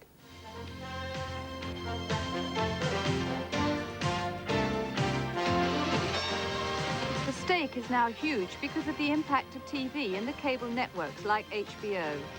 HBO has signed Tyson to a $27 million 8-fight contract. The Bruno match is number 4. HBO pours dollars into the ring, but what does the ring do for HBO? That's pretty simple. We're trying to get new subscribers. We have no advertising, we have no commercials.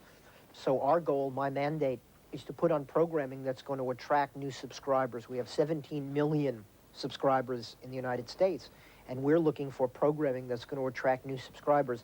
Boxing, particularly World Championship boxing, more specifically Tyson, brings in new subscribers. So that's what we look for. That's what we try to measure when we try to figure out how much should we spend for a fight. Boxing hasn't been so popular since the 50s, and HBO's ritzy techniques have helped. TV has undoubtedly been good for the money men in boxing, who never themselves get bloodied, but it hasn't necessarily been healthy for the sport. Television has created a monster. Television wanted title fights. In the old days, and the way we do the ratings here at the ring, there were only 8 divisions, 1 champion in each weight class. Now we have 16 divisions, 4 different organizations. And the reason that they sprang up was they created what television wanted, championship fights. The fact that these championship fights didn't mean anything, that they were, you know, completely phony in many cases, didn't make any difference. A major asset for Frank Bruno is that TV likes fighters who look good, and he fits the role perfectly. He's also highly personable.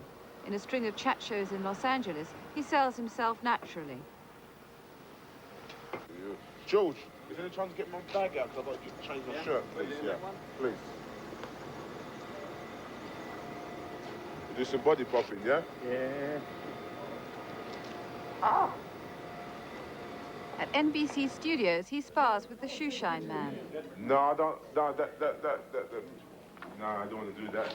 No. Shine stand, no, that's like slavery, man. I don't want to use clean my shoes. I'll clean my own shoes. That ain't no slavery. Yeah? I'll clean my own shoes, man. I'll clean your shoes. I want to take a picture of it. No, I'll clean your shoes, yeah?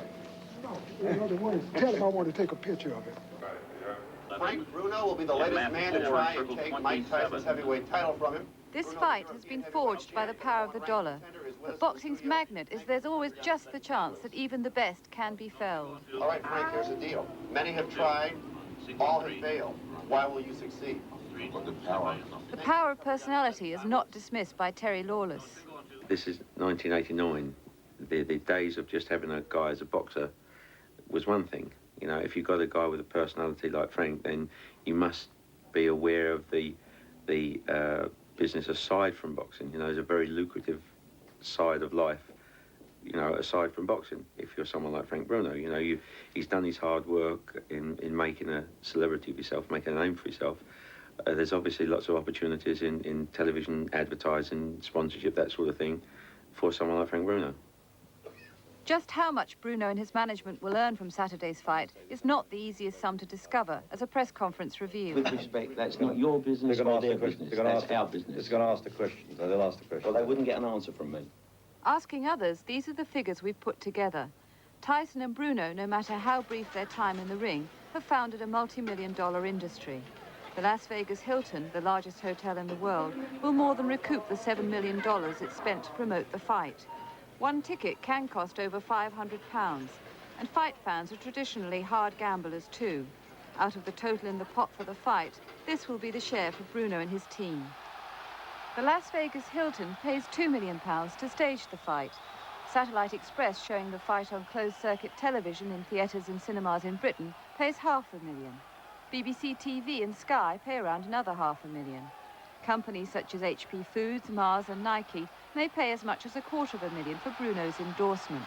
This brings the total in the British pot to £325 million, of which Frank Bruno is thought likely to receive about $1 million. It looks like chili as well.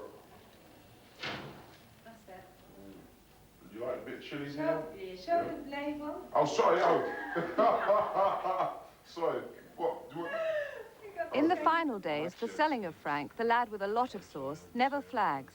And back in London at the agency Ogilvy and Mather, HP heads meet the ad people to give a patriotic punch to their product.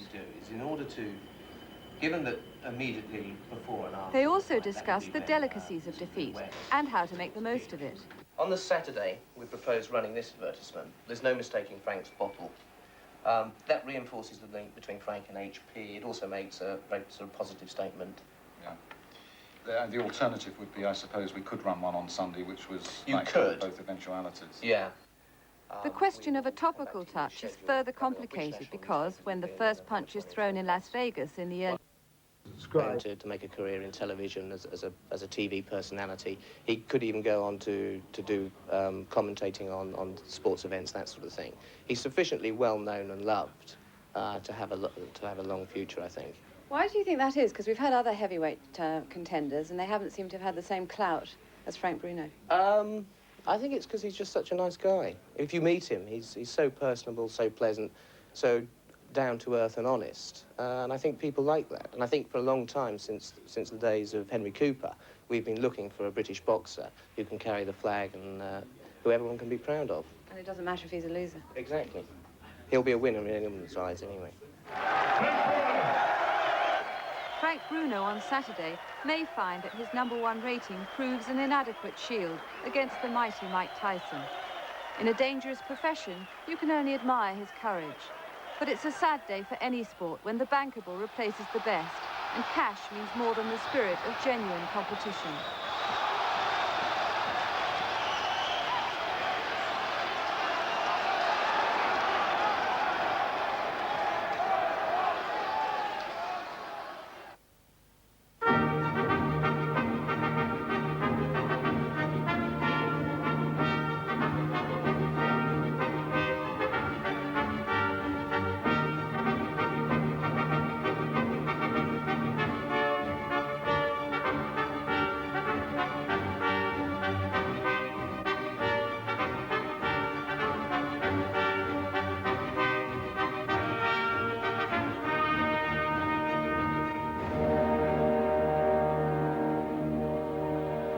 Oh, by the way, anyone who's put money on Frank Bruno, steel yourselves, because a little later we'll be unleashing this man, Iron Man Tyson. Well, it's not a pretty sight, especially if you're on the receiving end. Emily Hughes has been known to risk the odd bob or two on a wager here and there. You get some good odds on a Bruno win, I should think, wouldn't you? You'll get 8-1 Frank Bruno. You'll get 1-9 Mike Tyson. Now, I think the bookies have got it spot on because the bookies are known for the meanness in giving odds. And I think they've got it spot on. I mean, it's a terrible, sad indictment of boxing or world heavyweight boxing when you think that Frank is officially #1 challenger to the title and he's 8-1 in a 2-horse race. Yes, we can't even briefly let our sort of British hopes get in the way. We're all desperate for him to do well. I mean, everybody in Britain surely has got to want the big man to go out and win it, but I think it's impossible. Show you, Reg, you've seen it many times, the awesome power of Mike Tyson.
Reg, the only thing to say, though, is they are a frightening collection of punches there, aren't they? I mean, can Frank live with him for 1 round, 2 rounds? Well, you know, it's just as well we don't show Bruno that sequence, really, isn't it?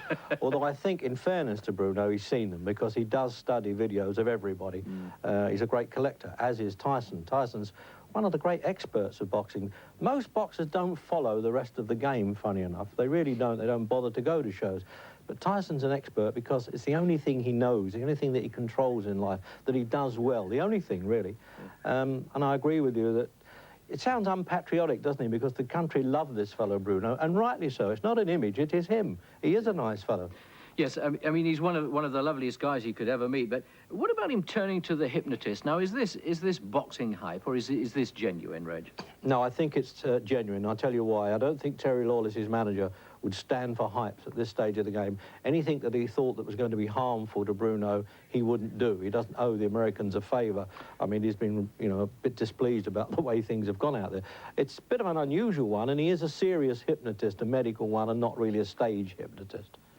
The thing is, Frank has been a tremendous hit, hasn't he, in America? They really have taken him to their hearts, but I think they're probably now beginning to feel a bit sorry for him as well. Well, yes, mostly that was in Arizona. When you get to Las Vegas, you're on your own there. I mean, you really are. I mean, it's the coldest town in the world because there aren't many Vegans as such. They're all people who come in, including the British who are about to land there any minute. It'll be like the invasion of the Falklands, and I hope that we get the same result, by the way.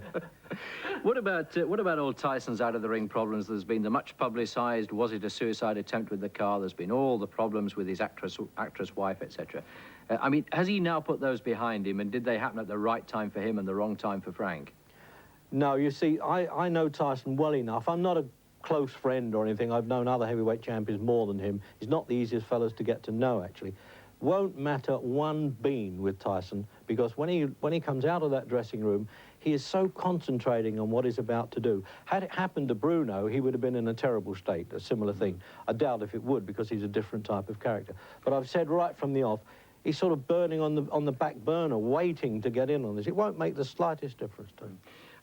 Are we ending up really saying, Reg, that the only plus out of this is that it's a very nice payday for Frank and all his entourage? Yeah, that's exactly what we're saying. And I mean, I think perhaps Bruno knows that. I mean, to be fair, he's considering he must have a chance, and they're going to say the lucky punch, you know. There's no such thing as a lucky punch, by the way. If you throw a punch and hit somebody and he goes over, it was a good punch. Right, There's no luck about it. You know? Because, I mean, there've been some amazing upsets over the years, haven't there? I mean, there have been occasions, but has there ever been a case parallel to this? Not at all. People will say, well, Cassius Clay defeated Sonny Liston. Cassius Clay was Olympic champion at 18, a great fighter.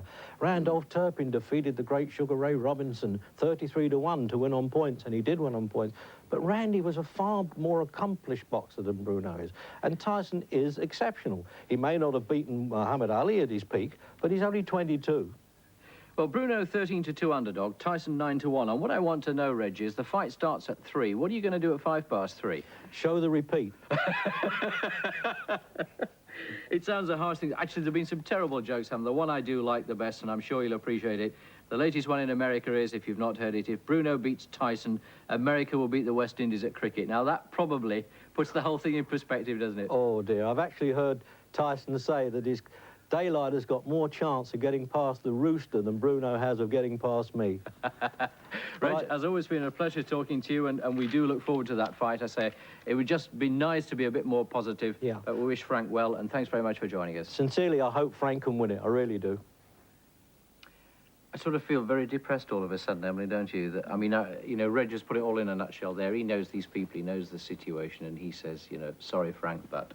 A super interview. I mean, absolutely magnificent, Reg, there. I mean, he's come out with some funny stuff, some super stuff, but it's right what he says, that it's a big payday for Frank. Now, you look at that power that we've seen off Tyson there, and the man is evil. I mean, inside it's the that eyes, ring, isn't he's a it? killer. When you see him on the close-ups, the eyes, I mean... They've gone out there, they're glazed over. I mean, he is. Yeah. And when you think of how many British fighters we've had fight for world championships, I mean, we've had 12 attempts this century of British fighters, and we've not had one.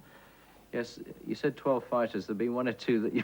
I'm not sure that there were fighters in there, weren't there? I mean, there were 1 or 2 who probably... Actually, am I right in thinking that Tyson and Bruno have actually met once before? They have, yes. I mean, I've got little facts here saying that when Tyson was 15, he actually sparred with Frank Bruno, and it wasn't just a sparring match, it turned a little bit naughty. And apparently, according to, it was Tyson's trainer, Kevin Rooney, he turned around and said, Frank, give him a bit of a tasty hiding, like. Really? So let's hope it can carry on.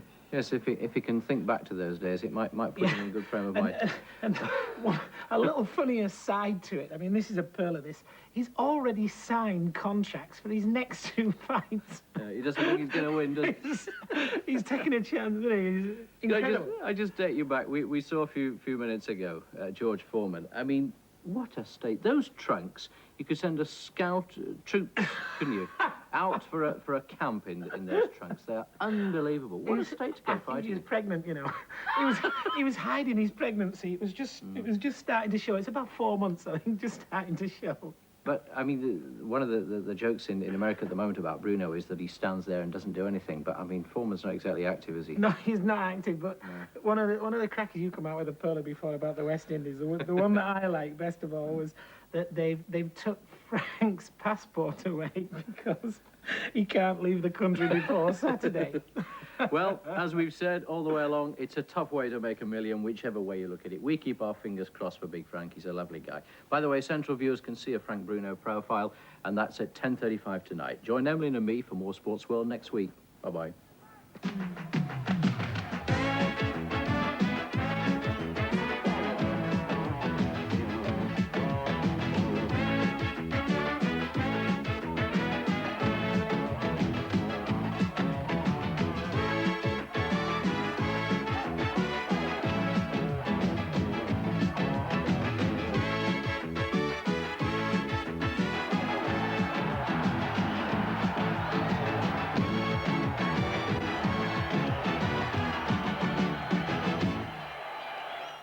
Jeff Clark reports. The Heavyweight Championship of the World is obviously a major sporting event, but in this entertainment oasis in the desert, it's just another night out and a different way for the casinos to take your money. There are special gambling rooms in each hotel casino. All of them make Tyson an overwhelming favourite at odds of 9-1 on. But people's favourite, Frank Bruno, isn't concerned about being such a big underdog. I'm going to win by stoppage, you know. I'm confident about winning by stoppage. Very, very confident about that. Tyson disagrees. Well, I believe in my skills, and I know I'm the best fighter in the world, and I proved it time and time again, and I'm going to prove it again Saturday. Millions come to Las Vegas dreaming of getting rich quick. Frank Bruno is no exception. They're still working here at ringside, but Frank Bruno's preparations are complete. It just remains to be seen whether he, in this city of dreams, can make his dream come true and become heavyweight champion of the world. Jeff Clark, TVAM News, Las Vegas. And that's the news. It's now 8:10. Back to Kathy. Thank you. I'm Jeff Clark, and this is Saturday Sport live from Las Vegas. Howdy.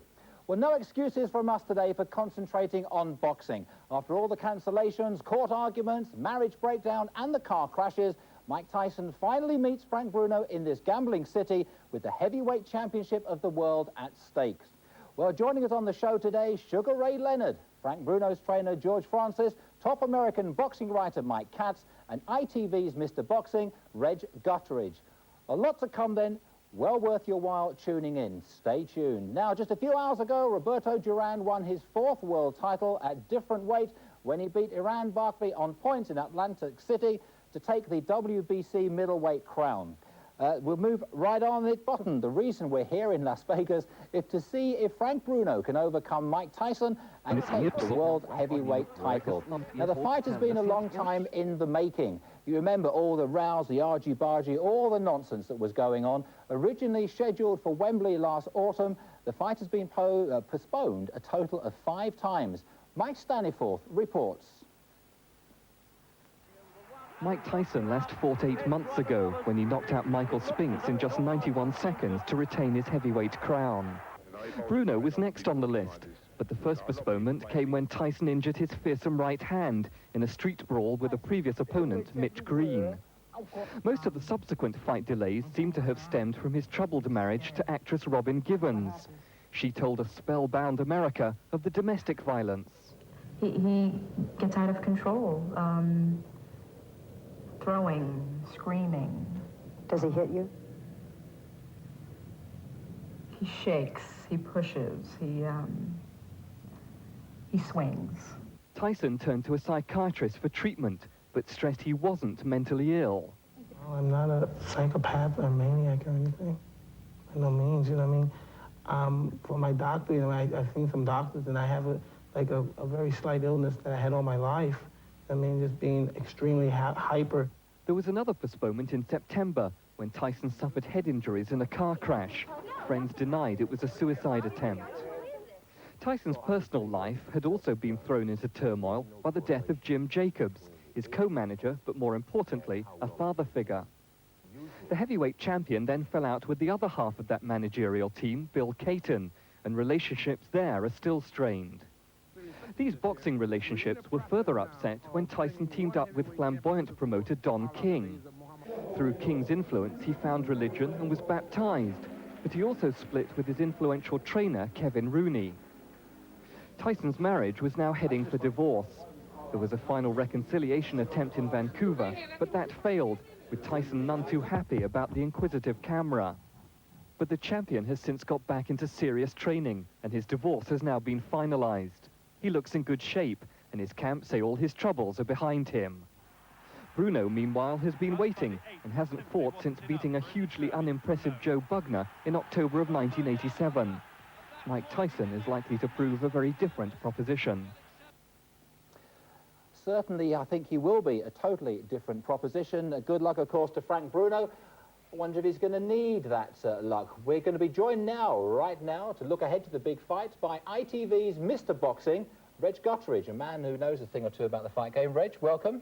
Thank you. It's a long way from home, isn't it? I know, but it's still nice to talk to you. Friendly faces and all that. And talking of being friendly, Frank Bruno seems to have won the war of people liking him. He is Mr. Popular, but of course you need more than that to win a boxing match. Yeah, it was, I mean, I think let's hope it got to Tyson a little bit when he did this semi-flashing on the stage in the, at the weigh-in today, and they're all rushing around trying to get still pictures. I'm trying to see if the tabloid go page one with Tyson trying to flash. He didn't quite succeed, actually. We ought to explain that the boxers, of course, take a lot of their clothes off when they step onto the scales. One of them took them a little bit more off than the other. Are you able to tell, from looking at a weigh-in like that, who is the more confident of the Not really. It's just that you're pleased if your man doesn't appear to be overawed, and I didn't think Frank did, actually. But then, you know, we can all be game at a weigh-in when you know the punches are not going to be thrown. But certainly Tyson, when he gives you the stare and, you know, and the contempt that he seems to show for you, would unnerve a lot of guys. I don't think he did, but come the fight, walking from the dressing room to the ring, that's the time when the tension is going to tell. It has to be said, of course, that very few fighters ever get into trouble or hurt at a weigh-in.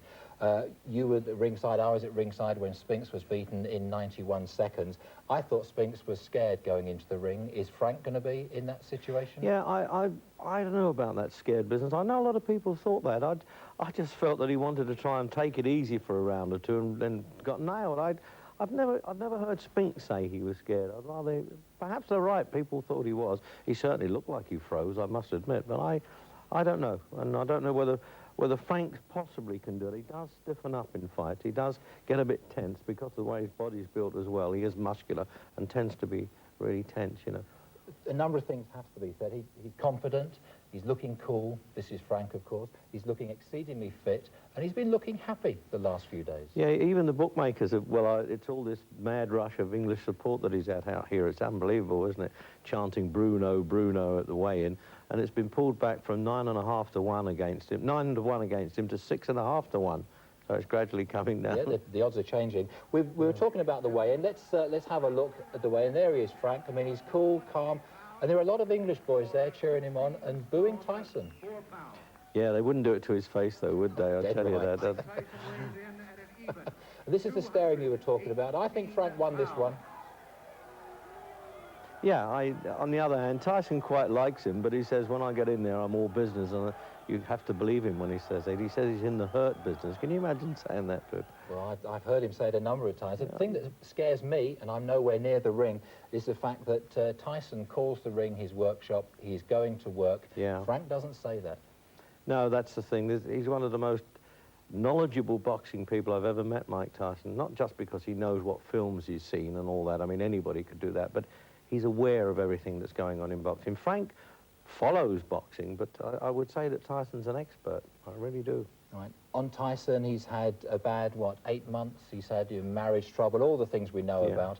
How's that going to affect him? Not at all. I've said that from the off, and I think you've asked me that before. He's the one guy that it would, for him, he's sort of simmering on the back burner while all this is going on. And when he gets in the ring, that's the one thing in life that he seems to be able to cope with. Well, he does cope with, and he wants to do that. I don't think it's going to make the slightest difference. Not the trainer, anything. All right, and Frank again is saying that Tyson has had a bad time. That's all to Frank's advantage. But Frank hasn't fought since he got past Bugner. That's the problem, 16 months out. Yeah. I mean, I can understand Frank being happy that the other guys had problems. It gives him confidence, which is important. But it doesn't mean that he's going to lack confidence, Tyson. Can you imagine that? I can't. I can't. We've talked all around it. Let's get down to it. 2 men go into the ring. Who's going to come out the winner? I'd love to think of a way that Frank Bruno could win, because it couldn't happen to a nicer guy, we know that. But I just cannot figure any way that he's going to win, and that's how strong I feel about it, unfortunately. It's a shame. Is he going to make a fight of it? Are we talking I first hope round? so. Or? Well, it could be. I mean, when this fellow hits anybody, they go over. Better fighters than Frank Bruno. And I wouldn't have thought the first round. I don't know why I'm saying that, but hopefully not. All right.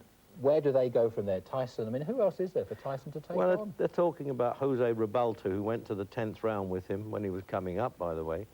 And then maybe, what, Damiani or in Italy, which Don King would probably put on in the Colosseum in Rome, just to keep that going. And then there's Charles Williams, as a good fighter. But that's about it. I mean, he's running out of opposition, isn't he? Not that many people around. And what about Frank? If he loses, and let's put on record, we hope he doesn't, if Frank loses, is that it? Rich retirement? I would have thought yes, on the grounds that, I mean, he works very hard in training, and you know, he's a very happy family man, and with that kind of money, he couldn't go back to £20,000, could he, to fight for a European Championship? I wouldn't have thought, because it doesn't appear to be in love with the game, which Tyson is. All right, Reg Guttridge, thank you very much, and good luck with your closed-circuit commentary. You don't need luck, he knows the game like the back of his hand. Playing the Palladium. Exactly. Right, now let's go straight on to our sporting telepoll. A chance, of course, for you to express your view on a current sporting issue. And since trainer George Francis. Right now, though, it's Mike Katz, one of America's top boxing writers. And I'm sure Mike won't be ashamed or embarrassed if I say that you're not that best known a quantity in the British papers, but over here, a big man. Actually, I'm very well known in Birmingham, where my wife comes from. So I'm big in the Midlands and not so big in London. Oh, well, you were biggish, because where have I got the cutting here somewhere? The Sunday Telegraph last weekend, there's a nice article from you on Frank Bruno, a lovely picture as well. You started off earlier on saying that first there was the American Revolution, now there is Tyson against Bruno. If you've got a mismatch to sell, you wave the flag. Is that exactly how it is, a mismatch? Oh, there's no question it's a mismatch. Frank Bruno has only one chance, and it's morbid. He has to be knocked out, and then Tyson has to keep hitting him and get disqualified. That's his only chance. And everybody in this country knows that Mike Tyson is going to win. So in order to get interest in this fight, we play up the soap opera. This is Mike Tyson's first fight in 8 months. He's had marital problems. He runs into trees. He has fights on Harlem streets at 4:30 in the morning. People forget that Frank Bruno, who can't fight a little bit, hasn't fought. I mean, his last fight was Joe Bugner. Imagine that, Joe Bugner. And since then, he's had 2 birthdays and no fights. I don't see where the layoff will make him any better for it. I think Tyson, who's been fighting every 2 weeks, it seemed, needs the rest. All right, this is our Frank beating Joe Bugner, that, what, 15, 16 months ago? It was also your Joe Bugner, I mean... Well, he's Australian now, I have to put that on record straight away. But Frank won, you know, a win is a win. Saying to Reg earlier, he's now been out of the game for a while. But in contrast, look, this is Mr. Tyson making very short work of Michael Spinks. This is Michael Spinks froze. Eddie Futch admits it. Eddie Futch was... Right. Now, this one we want to show you. This is just to prove that Tyson doesn't knock everyone down to the ground exceedingly early on. As a matter of fact, he gets punched here. Yeah, he does. And look at this. Look at this. This is Bone Crusher, of course. That was Bone Crusher Smith, who fought that fight as if his name was Bone Clutcher. He danced for most of the 12 rounds, did not want to fight.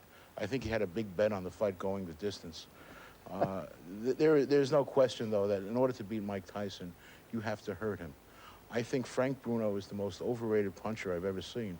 He throws a right hand as if he was a little old lady throwing a ball, you know, with a shoulder problem.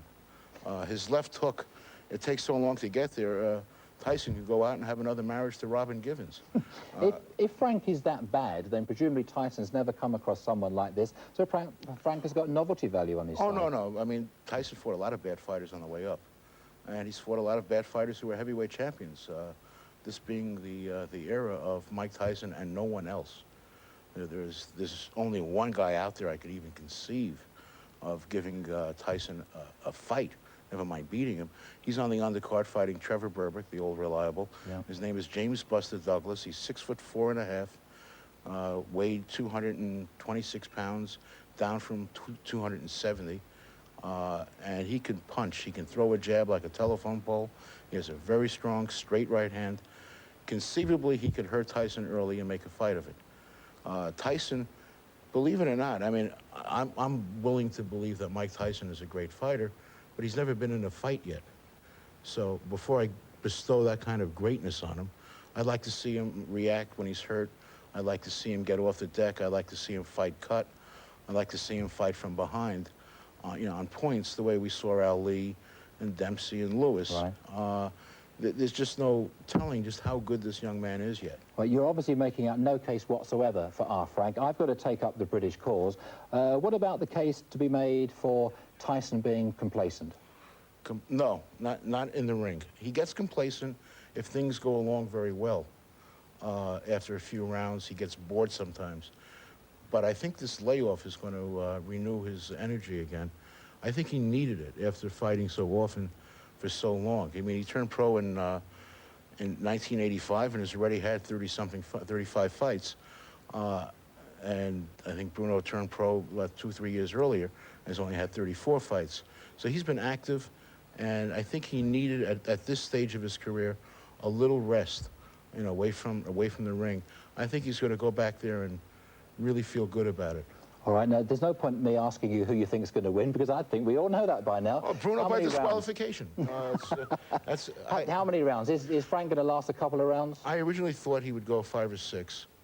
Then I saw him work out, and I made it 3. And now it's down to 2. And I'm counting on the round card girl. There's a Playboy round card girl. And I think Tyson may want to see her 1 round or 2. So. I say, we've never met before. I can't stand people who hedge their bets. It's nice to meet you. Stay around, because we'll be talking to you after the news. Mike Katz, thank you for now. All right, in a minute, we'll be talking boxing, this time with Sugar Ray Leonard and with George Francis, trainer, of course, to Frank Bruno.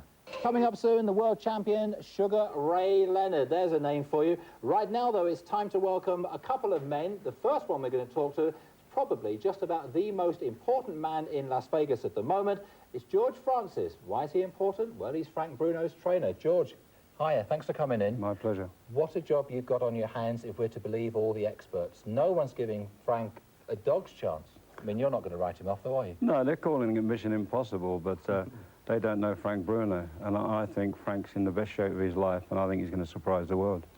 I've been out here for a week. I can speak totally honestly. The first day I saw Frank, he looked very tense, a little bit het up. But the last 4 or 5 days, he's looked cool and composed and enjoying himself. He is, and he's worked so very, very hard. You know, he's been over here 7 weeks in America. He's got through 7 hard sparring partners. He's done 150 rounds. So he's cock of the walk at the moment.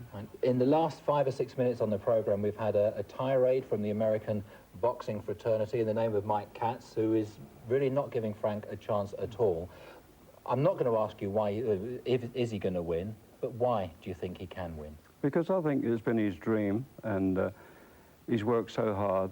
I mean, he's not a man that's short of money or anything like that. It's his ambition to be world champion, and I think he's catching Mike Tyson at the right time with all the things that's gone on, and I think he's the best opponent that Mike Tyson's had so far. That's my honest opinion. Well, you're a man who's been in boxing, what, 40-odd years. You've taken 5 people to world title fights. That's 3 of them have won, so your opinion has to be respected.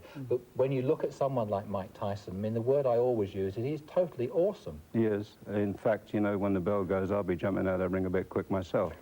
But having said that, we've had guys coming at him, Bruno, very, very fast, very, very hard in that first round, because it is a dangerous first round, and I think Tyson will want to get it over as quick as possible. So we have trained for that, you know, and if our plans go right, then we'll be waving a British flag. Well, dead right we will. I have to just tell the viewers that although we're broadcasting from America to England, this programme is not going out in America, so I can ask you what the game plan is, because American viewers won't get to see this. What advice are you going to give Frank as he leaps off his stool first time out? Well, he's got to grit his teeth, the same as I've told other champions. You can't just take crowns, you've got to grab them, you know. So he's going to go out there, and we've practiced and practiced and practiced different moves, and that's what I'm really expecting him to do. And our game plan is to outmaneuver him, and we've worked on different things for his weaknesses that we see, and we hope they come right on the night. If you're in the other corner, if you're in Tyson's corner, what are you going to be saying to him to beat Frank? Well, he's, you know, he comes and he bobs and he weaves and he tries to get in, and he comes underneath and over the top, you know. And so they're obvious, go for the body with a left hook and over the top with a right hand. That's what they'll be trying to do. But we're trying to set that up ourselves to avoid that. All right, now, it has to be said, the first battle that Frank won over here in the States, and he came out to train, what, 8 weeks, 7, 8 weeks ago? Correct. He really is Mr. Popular, particularly at his training camp out in Phoenix. This is what the locals there thought about our Frank. Oh, he's wonderful. He really is nice. I guess everybody around here thinks that Bruno's going to win. I think so, too. Yeah, he's a good ambassador, I'll tell you that. Yeah, well, I hate to see him go because he's become a part of the community, really. I think he'd be a better ambassador than Tyson, really. Yeah. I like him. I think Tyson's a bully. Frank's size is going to do him well. I think it's going to be a great match. You watch the fight? I sure will. I wouldn't miss it now. And who will you be rooting for? Frank. Hometown Frank. Hometown Frank. Oh yeah, nice to see Americans laughing and smiling and saying how good our Frank is. I wonder if our next guest, an American, thinks our Frank is as nice as that as well. Alec John Such from the band Bon Jovi, let me tell you, they are just the biggest thing in entertainment here in the States. Doesn't he look cool, and doesn't he make me feel scruffy dressed like that? Alec, thanks a bunch for coming in. You've cancelled gigs to come and see Frank fight. Yes, we did. As soon as they put their pens on paper and made the date for the 25th, we canceled the date in Cincinnati so we could be here for this fight. Well, that's and great. I'm sure it's going to be one hell of a fight. Well, I really hope it is. Let me just ask, is it a boxing interest or an interest in Frank Bruno, the person that you have? Well, I'm a boxing enthusiast myself, but it is also a definite interest in Frank Bruno. Now, there's a tale going around back in Britain that you're king of the gypsies, involved in the gypsies out of New York, and a curse on Mike Tyson. What's all that about? Well, it's not really a curse. I am a gypsy, and I am king of the gypsies, but there's lots of kings. They come from your parents. You know, your parents, when my father died, he passed that kingship to me. Okay, so I just get these feelings, you know, with Tyson. Like, we did a record in Vancouver, right? And I knew, this was like months before, I knew that Gibbons was going to be in Vancouver and Mike Tyson was going to go there. I just knew it. I told the guys in the band. Yeah. And just little different things. It's like I go like out of body somehow sometimes, and just like I feel things that are going to go on. And it has nothing to do with the curse. It's, I can't say, zap, you're turning into a frog, you know? Yeah. But it's just, it's more of just a feeling that I get. Well, and that's what I rely on. All right, now sitting between us, of course, George Francis. Let's bring him in now. Have you two guys got together and worked something out for the fight? No, this guy is going to be there, and what powers he's got, we're hoping to work. You know, if we can even the odds up a bit, that's in our favour. What he's going to do is his own business. I am, you know, not a gypsy, so he knows what he's going to do. Yeah. Ali, where'd your interest start in boxing then? Oh, as a youth, I boxed myself until karate, and you start to use your legs, then I was gone. So, but when I was in school, you didn't use your legs, so I always loved boxing, and I've been to all the fights, a lot of them, or I saw the last fight with Tyson and Spinks, and I just have a really big interest in it. All right, that's great. Thank you very much for coming in. Really appreciate that, and let's hope whatever powers you've got, he can bring to bear On our Frank. I'm going to try to touch him. Yeah, he's going to touch him. Right now, time to give you a reminder about our sporting teleport. Watching Saturday Sport live from Las Vegas, I'm Jeff Clark, and this is TVAM. Now, our next guest is one of the best and most popular boxers in the world. Sugar Ray Leonard, he's brilliant. And the thing that annoys me, he looks so fit and healthy and disgustingly handsome. I'm going to have to say good morning.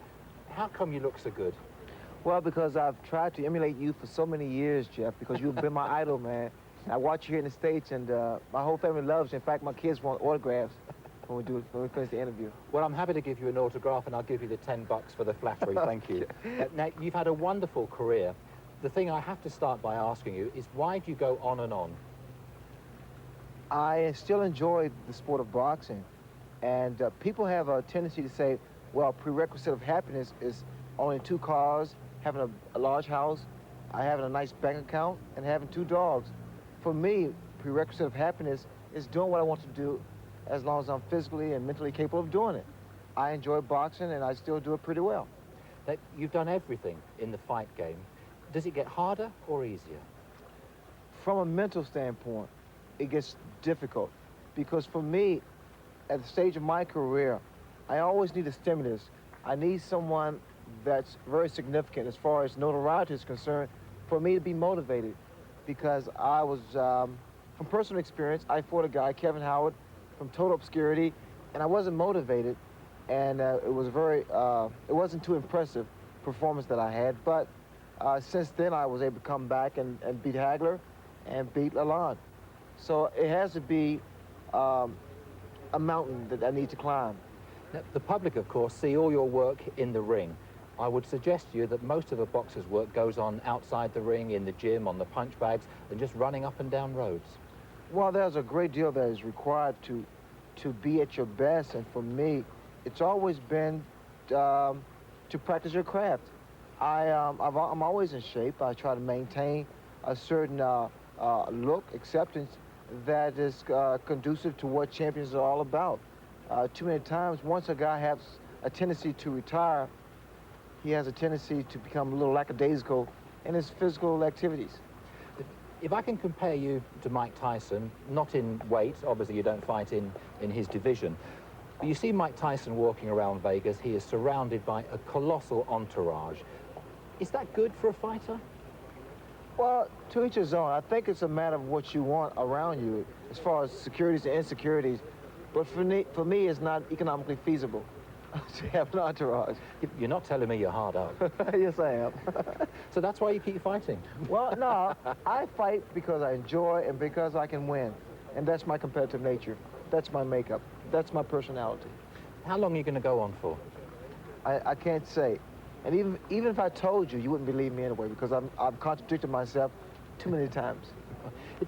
Do you feel foolish doing that? I mean, is that why you don't make statements anymore?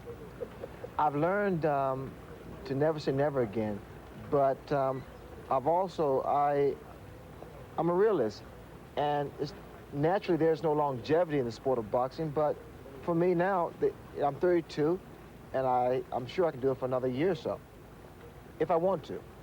Now, the next fight for you is? Tommy Hearns, June 12th, here at Caesar's Palace. Now, are you going to win that one? I mean, it's a stupid question, but I mean, you must believe you can win, but realistically, is this a risky fight for you? It's a stupid question. I'm glad I said it first. Thank you. All right, I mean, you go into this fight, you obviously do think you are going to win. Yes. Is it risky? I mean, that's a serious question. Well, Jeff, there's a risk in everything you do, and that's what makes me who I am. I assume the risk factor, and fighting against someone like Tommy Hearns or whoever, Roberto Duran, Marvin Hagler, there's always the risk factor, but that's what makes us who we are. All right, you're a few months away from that fight. I started off by saying you look ridiculously fit. What sort of training do you do day to day at this stage before a fight? For now, I'm running, and I play a great deal of tennis, and I just try to do something that's beneficial as far as my career is concerned. So I do everything that's dealing with the cardiovascular system and my legs, a lot of running. All right, so as far as Sugar Ray Leonard is concerned, life is good. Beautiful. I love it. All right, Sugar Ray for now, thank you. We'll be talking more with Sugar Ray Leonard after the 7 o'clock news, when we'll be bringing you the latest going news for today's racing, and we'll let you have the final chance to enter our Where Am I competition. Brings into town thousands of people who wouldn't normally come to this gambling oasis in the desert. In the boxing world, there's no greater attraction than Mike Tyson. And if the experts are to be believed, Frank Bruno doesn't have much of a chance against the reigning champion. The contest is being billed as war. America won the War of Independence, but Bruno is confident of an English victory this time, and he thinks Tyson's style will play into his hands. I want him to be right in front of me. I wouldn't like to fight a guy who's running and you've got to run after him. I prefer him to come to me, and he is going to come to me, and I've got the power to stop him, you know? But no predictions from Frank. I'm not Muhammad Ali, and I'm not going to predict where he's vulnerable. All I know that I'm going to win on Saturday, and I've got the power to do it. I'm not going to get involved in tactics or slagging down the guy. I know I'm going to win on Saturday. Tyson, on the other hand, disagrees. The champion is the 9-to-1 on favourite to retain his title, and he's determined. Well, I'll make this very short. I'm in tremendous shape, and I'm looking forward to Frank Bruno's challenge, and I look forward to taking my title back to New York. Thank you, everyone. Over 2,000 British fans are here to encourage Frank, some of their own idea of what he needs to be sure of victory. Yeah, I think he ought to take a sledgehammer into the ring, a great big sledgehammer. Do you think that's his only hope? I'm afraid so. No, I've got a better suggestion. He takes 2 sledgehammers. That's one of the services on offer here in Vegas. Free aspirin for your headache and sympathy thrown in as well. Bruno is going to need some tablets for a headache. Sugar Ray Leonard, what do you think? I think it's all relative, and headaches are synonymous with boxing. And for Frank, he's dealing with a great deal of pressure because he's up against insurmountable odds. But then again, he may thrive against the odds. Right, speaking on behalf of the entire British population, we want Frank to win, and if willpower would make a winner, then he will win. But he's ridiculous odds. Well, the odds are one thing, but it's a matter of whether or not he's been victimized by the subliminal target of critics and boxing experts to tell you that you can't do something. For me, they've told me for years that I couldn't beat a Marvin Hagler, I couldn't beat a Donnie Lalonde. But it's up to Frank Bruno to say, I can win. He has to be very optimistic and not allow himself to be victimized by what other people think. If we look at the two fighters, Tyson's not fought for 8 months. He's had tremendous personal problems that we all know about, and we don't need to go into here. Frank Bruno's not fought for 16 or 17 months. Have we got 2 rusty boxers in the ring? Well, those are the intangibles that become somewhat of a factor in the ring, but they're very minute as far as I'm concerned, because Tyson has been through this the first time he went up against Michael Spinks. And with Bruno, that won't be that much of a factor because he's still a relatively young man. So the ring rust will not be that much of a factor.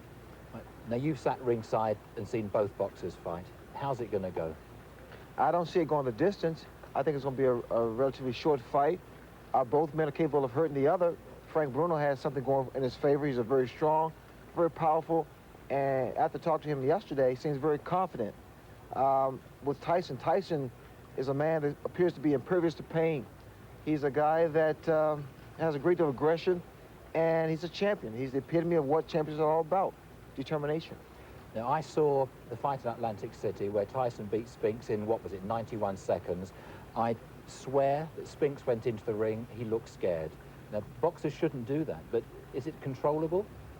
It's composure. A lot of times guys are defeated prior to the ring, and a lot of guys, what we call choke.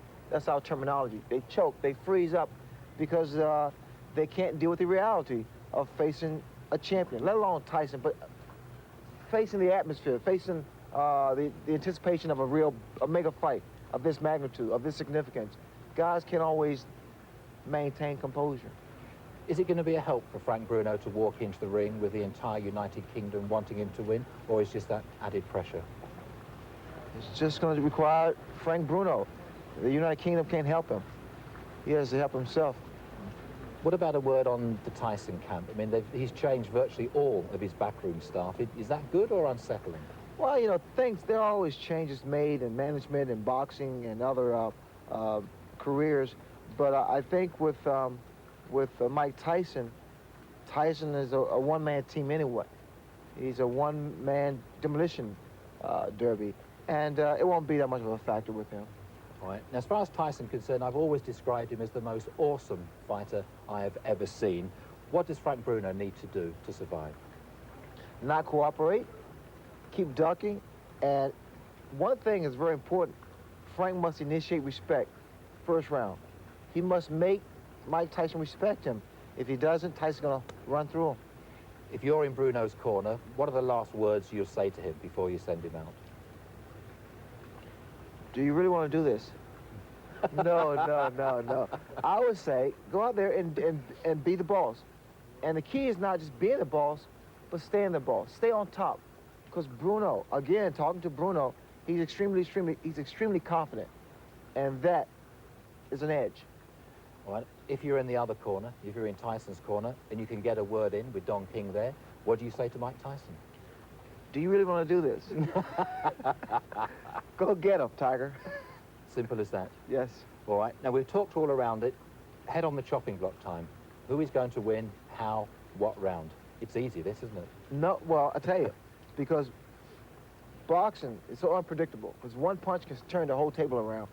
Naturally, Tyson is an overwhelming favorite because of experience and the caliber of fighters he's faced and the power that he has. I think if Tyson is able to do what he wants to do, it's going to be an early fight, less than 5 rounds. But if Bruno goes in there with the intention of initiating respect, he can make it a very interesting fight. So I lean towards Mike Tyson, but I do give Frank Bruno a puncher's chance. All right. Sugar Ray Leonard, thank you very much for joining us this morning, and good luck against Mr. Hearns. Thank you. You're still my idol. And you're still mine. What a lovely way to earn a living this is. What a great man.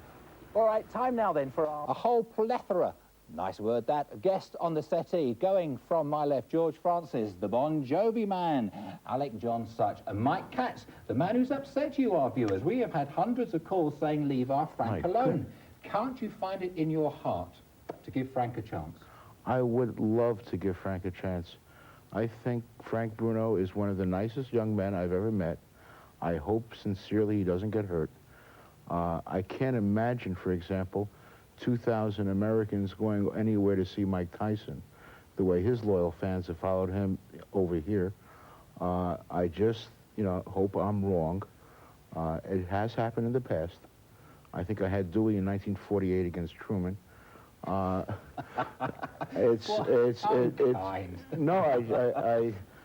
just see it that way, and that's the way I see it. All right, now I'm going to throw a boxing miracle at you guys, because it was on February the 25th, in what, 25 years ago, was it, that Sonny Liston was a real hot favourite, and he got turned over by an up-and-coming Cassius Clay. Is a miracle going to happen again, George? Well, I think, look at this. With this guy here, with all his bag of tricks, I think he's going to do the business for us. That's my honest opinion. If it's time to happen now, is the time. Tomorrow will be the day. Right. Now, is it fair that we're talking miracles, George? Well, no. You've got to give any heavyweight who can punch a puncher's chance. Get down to basic facts. And with all the things that's been going on, I think this is the right time. I'm deadly serious. And I think Frank's got a really sporting chance. Right. For viewers who weren't with us earlier, let me remind you that George Francis has been in the fight game 42 years. He's trained 5 fighters through to title fights, 3 of them won. Is this going to be a 4th? I mean, I so desperately want you to prove to me that Frank can do it. Well, if Wishes could do it and people love him, it's not always the nice guys that win, unfortunately, but I'm telling you something. Frank has got a good chance. Don't write him off, People are statistics, I know.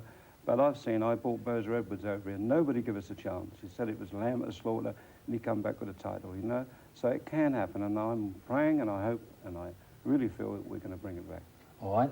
I'm reluctant to talk seriously to the man in the middle, because he looks so smart, he makes me feel scruffy. Alec John Such, the Bon Jovi man, biggest group in America at the moment by a long chalk. You've given up half a tour or a couple of performances. You're not going to waste your time and money watching Frank lose, are you? Hell no. Frank is going to win tomorrow. It's got the vibe. There's a vibe happening. There's a wrong vibe happening with Mike Tyson, and there's a good vibe happening with Frank Bruno, and I think he's going to go in there and wail.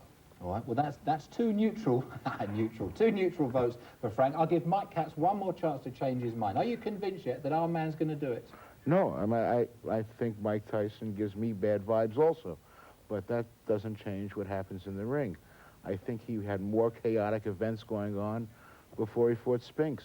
At that time, Robin and Ruth were still around. in his life. He didn't train much for that fight. It took him 91 seconds to beat a guy who hadn't lost in 12 years. That was a light heavyweight. Exactly. Please tell me I'm wrong. I gave Clay no chance against Liston. All right? So you can be wrong. I think on that note, Mike, I'm going to do my best to keep you quiet. I have a feeling, though, that you're going to be right. But thank you very much for joining us. Let's, if we can, leave the final word with George Francis. Heart of hearts time. Is it going to be Frank? Well, I believe it will be. And, you know, I put my money where my mouth is. And it'll be the most wonderful thing to happen for Great Britain. Well, I agree with that. My guest this morning, thank you very much for joining me. Let's have a good fight. All right, so that's what our guests here think this morning. In our telepoll this morning, we've been asking you, who will win? This is the way you voted. All right, we had over 7,000 calls. Frank Bruno, 25% of you say Frank Bruno will win. 75% of you say Mike Tyson will win. Oh, wouldn't it be nice if you were wrong? That's it. Good luck to Frank. Goodbye to us all, from us all here in Las Vegas. Have a great weekend. Enjoy your weekend. Good luck to Frank. This is the overture before the curtain goes up on the big fight. Tyson versus Bruno. And certainly the most important event in terms of British boxing for many, many years. This weigh-in, which is taking place some 36 hours before the fight itself, is being held in the Hilton showroom. And this is a theatre. And the stalls, as it were, are packed, and I mean packed, with British supporters. There are hundreds of them here this morning to watch this weighing-in ceremony. And Frank Bruno has got support here in Las Vegas from his own family. Laura, his girlfriend, is here. She's here this morning, sitting alongside Frank's sister. Frank's mother is here, but she's not attending the weigh-in. He has a brother here, and there are other relatives. Huge support for the man who will certainly achieve the most significant win this century in British boxing if he beats Mike Tyson. Well, now the two men come to the moment when they'll step onto the scales, and the moment when we may well be able to get an idea of the comparative stature of the two men, because certainly Bruno is going to be far, far taller than Tyson.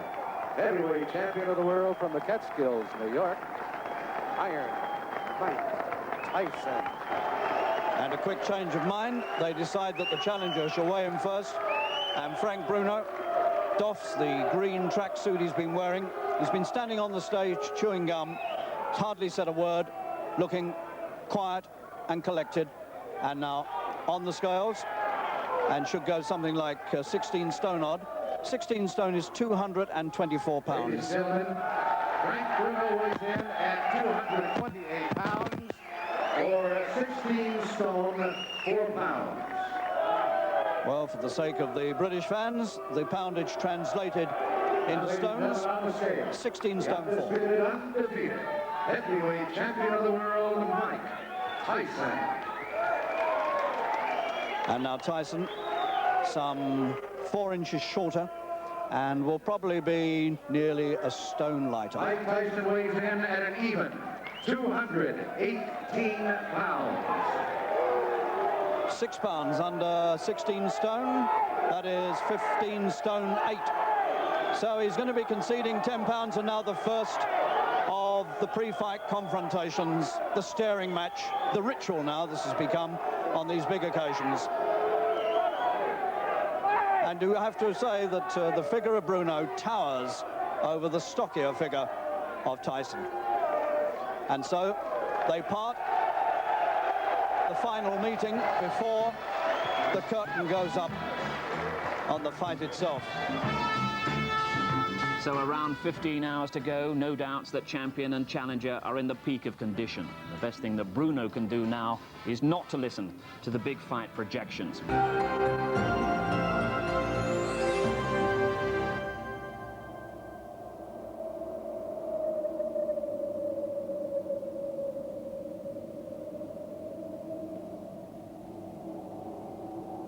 I shook up the world! I shook up the world! I shook up the world! Muhammad Ali, then Cassius Clay, shaking up the world as a 7-1 outsider by beating Sonny Liston 25 years ago to the very day of this fight, the 25th of February, 1964. Can it happen again? But you've got to go back a lot further than 25 years to find the last British World Heavyweight Champion, Bob Fitzsimmons, 1897, in Carson City, Nevada. That's not too far from Las Vegas. Can it happen again? Can it? He can win, can't he? Tell me, Frank can win, Des? Frank can win, Harry. Nothing in this world's impossible. You know, as long as you put your mind straight on the job, nothing in this world's impossible. Nothing. Nobody's going to beat me, you know, without a fight. I'm not giving up my title. So when you come to fight me, you have to be at your best, because you got to be prepared to beat me at my best. And at my best, I don't think anyone can beat me.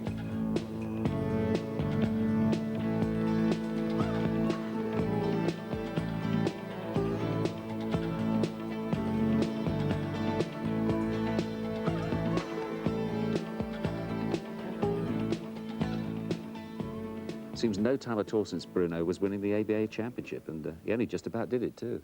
1980. He fought a guy called Rudy Peaker of Wales. Frank had been knocking all his opponents over on the way to the final, and I think we thought he might do it again. In fact, Peaker gave him a very, very close contest, and some people even thought Frank hadn't got the decision.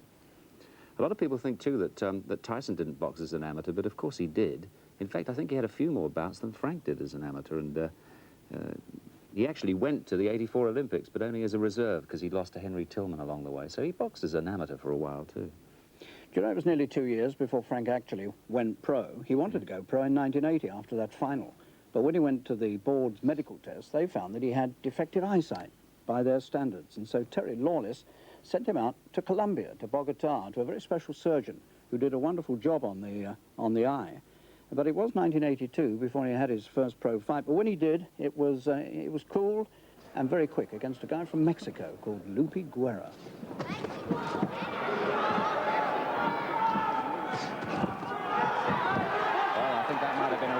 Did the damage there first and foremost. Right hand followed by a left. Didn't look really big punches. Bruno taking a long look at him while he was waiting in the neutral corner there. And Guerra's down from that one. That's the right hand again, and this is what the boxing fraternity like to see. A heavyweight who can hit. Count of 8, still in the first round, remember. Bruno setting him up with the left jab there. Down he goes again. Oh, that punch seemed to land across the top of the head.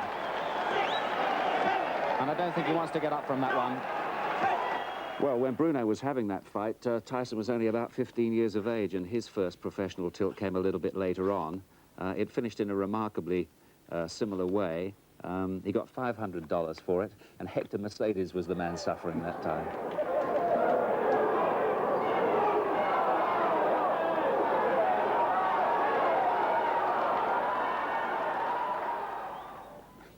Of course, Frank has boxed abroad a few times. Indeed, he's boxed once before in the States, hasn't he? And it was a good win, too. Chicago. It was in the summer of '83. I did that fight, actually. You know, Frank, on the way out to Chicago, went to New York and then up to the Catskill Mountains and actually met Tyson up there and sparred with him. And they both remember that. Tyson was only a boy then, though, wasn't he? 17 or so. Yeah, still a long way away from being pro. He looked impressive. It didn't worry him going to the States, although he was pretty well unknown. In fact, he was so unknown that in the hotel where we were staying, they paged Bruno once and they asked for Mr. Fred Bruno to come to the phone. That's how well known he was. Did he answer it? But when he came to the fight, he did his business very well indeed, and it was all over in the second round. Well, if Frank Bruno is going to make any impression on the world heavyweight scene, this is the country in which he has to really look good.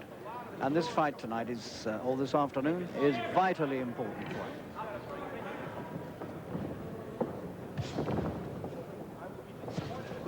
That was a good left hook, and it's taken everything out of Jameson. His leg came up, his right leg came up as he got hit, and the following punch sent him crashing down, and that, I think, is going to be the end of this fight. Bruno has just shown the American public what he can do with a punch.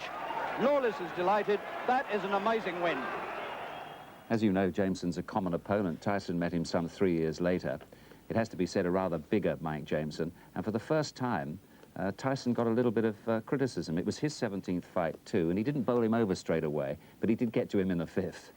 Mike Tyson, Sports Illustrated cover boy, trying to end it here in round number 5. Jameson is doing at this point what I think he should have been doing from the first go. He just took a right hand. You know, shortly after that Jameson fight, Tyson fought James Tillis. Now, he turned out to be a common opponent of the two men as well. He also turned out to be the first man who took Tyson all the way. If I remember rightly, two of the judges scored it only 6 rounds to 4 for Tyson. But in the 4th round, Tillis had to survive a knockdown. Again, he lunges in against Cole. The left hand drops Tillis onto the seat of his pants as round 4 is coming to a close. A few months after that fight, Tillis came to London to fight Frank. Actually, Mike Tyson was in London at that time and sat with me and did the end-around summaries on the television commentary. He must have been reasonably impressed because Frank did a rather better job on Tillis than he had. I suspect a lot of people will think that Tyson had already softened him up, mind you. Not to mention Joe Bugner, he had a decision over him too. That's quite a bit of damage. Bruno has reaped there on the face of Tillis. Tillis's mouth and nose bleeding badly, and he's hurt in the pit, and he might be going. Bruno can't get a clean shot at him. Tillis is badly hurt, and he doesn't want to fight on, and the referee stopped it anyway. Well, we've raced ahead a little bit there. Let's go back to the previous year when Frank was still hoping for his first world title challenge. To get it, he had to beat a man who'd been around in the heavyweight division, who was still ranked #1 by the WBA. And that's right, Jerry Coetzee of South Africa. He was about 30 at the time, and I think a few people thought that he might be slightly over the top, but nonetheless, Frank did his job properly on that night. He came out, he was determined to be the governor, he got on with it quickly, it was all over inside 2 minutes. Now this, I think, is precisely the way he's got to handle Tyson. Bruno, one fight, perhaps only one punch away from a crack. And the world title, the right's got him. Inside a minute, he's got him. One right hand from the blue, the cool Bruno. Coetzee, perhaps hit as hard as he's ever been hit. 1 minute gone. Now he might be dangerous.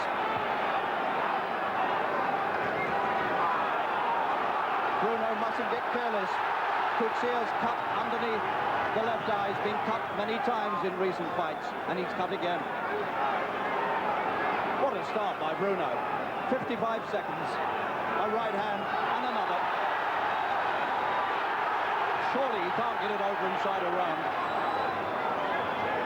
Coetzee's only been stopped twice. He's got him again, he won't get up from that.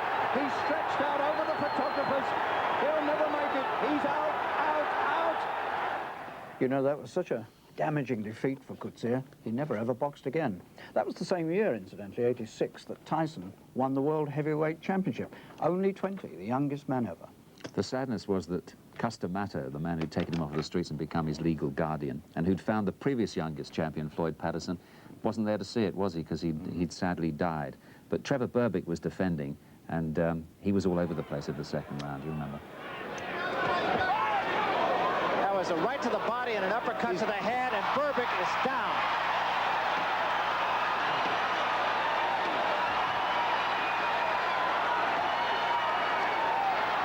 This one is going to be over, I believe. It's over. That's all, and we have a new era in boxing. Let's talk about their third common opponent, one Mr. Bone Crusher. There were 3 years between the fights, but first the one you described at the time, I think, as Black Sunday. Well, it was certainly that for British boxing, because Mark Kaler had been beaten by Buster Drayton, and then Frank lost his first ever professional fight. The tragedy of it was he should never have lost it. Harry Gibbs, the referee, had marked up 7 rounds to Bruno when they came out for the final round, only 1 to Smith. All Frank had to do was keep out of trouble. Oh, he's got him with the left. Smith got him with the left, and Bruno's legs went. And he better get off those ropes and out of trouble quickly. And Bruno is taking too much. And he doesn't know where he is. Smith doing a Cummings on him. And Bruno looks out on his feet to me. Oh, he's got him. Oh, dear me, the end of the Bruno story by the look of this. Well, we hadn't heard much about Bone Crusher before that fight, but we certainly heard a great deal about him afterwards. He eventually won the WBA title, and when he got round to meeting Tyson, They both had titles at stake. It wasn't Tyson's best night, that, was it? But he won in the end. There was a right hand by Smith. That actually backed Tyson up. That was the best punch of the fight. We thought we would see that in the first 10 seconds, not in the last 10 seconds. And it is over. Well, Bonecrusher's been in with both of them, and he thinks that Bruno's got a very good chance this time if he fights the right kind of fight.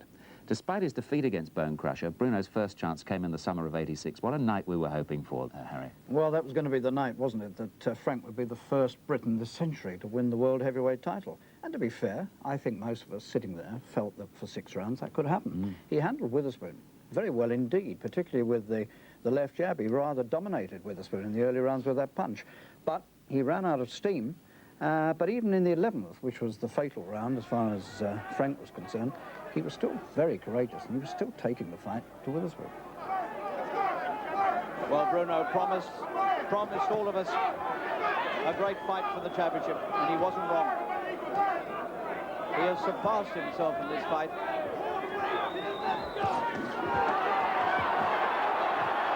Good punch, each of them, but Bruno's hurt more, and he's under a terrible attack in the neutral corner.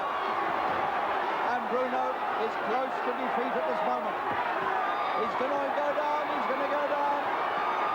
Witherspoon's got him in the 11th round, and Bruno goes over, and Witherspoon's hit him while he's on the floor, and the towel has come in from Terry Norris. It's all over. It's all over. Yes, it was a bad setback for Frank, but Witherspoon said after the fight that he felt bruised all over, so there again, there was an opponent paying tribute to the way Frank can hit. Meanwhile, Tyson was marching on.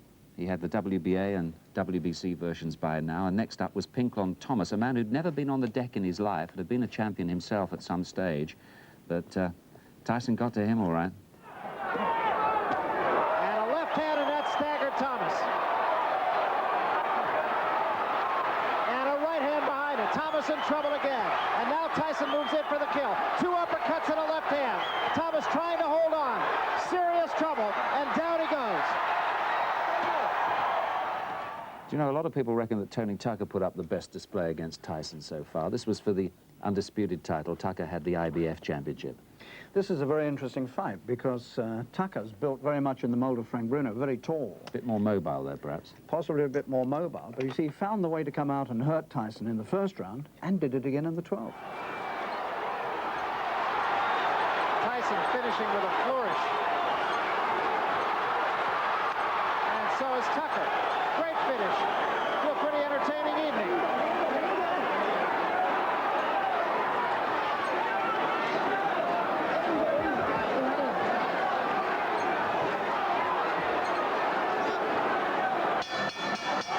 It's over.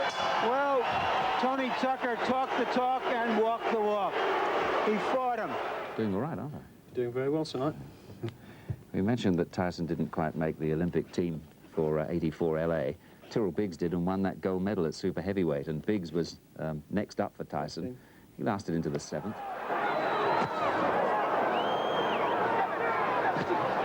that punch. That was a tremendous left hand. 4, 5, 6, 7, 8, 9. This is it. He is gone right now. He has no legs at all. And 10 seconds to go in a round. There's a left hand. He's down again. It's over. It's all over. And it wasn't even close. Well, we're getting quite up to date now. It was only last year, of course, that Larry Holmes, the old champion, he'd been a good champion, came out of retirement, 38 years old, tried to face up to Tyson. I'm afraid it was a big mistake. That was a right hand, and down goes Holmes from a crashing right hand. The old Larry Holmes would always get up and fire back. But he's in against a guy who is a tremendous finisher. And down he goes again from another right. There's a full minute left in this round. Larry trying to clear his head. That's why he's walking around. What he needs to do now is either tie his man up. He can't move because he's not steady. He needs says, hold on. It will take every bit of savvy that this man has.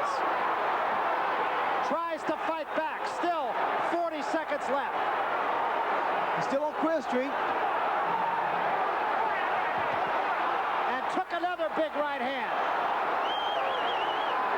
30 seconds left. Tyson just looking for the one shot. Well,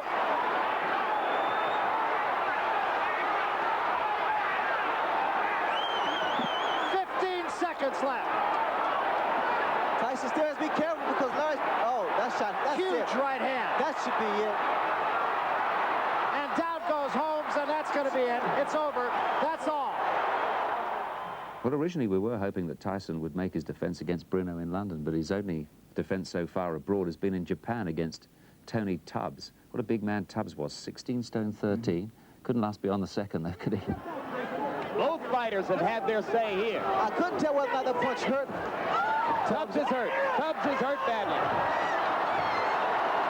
It was a left hook. It was thought Mike Spinks might have the awkwardness to do something against him. He was undefeated, of course.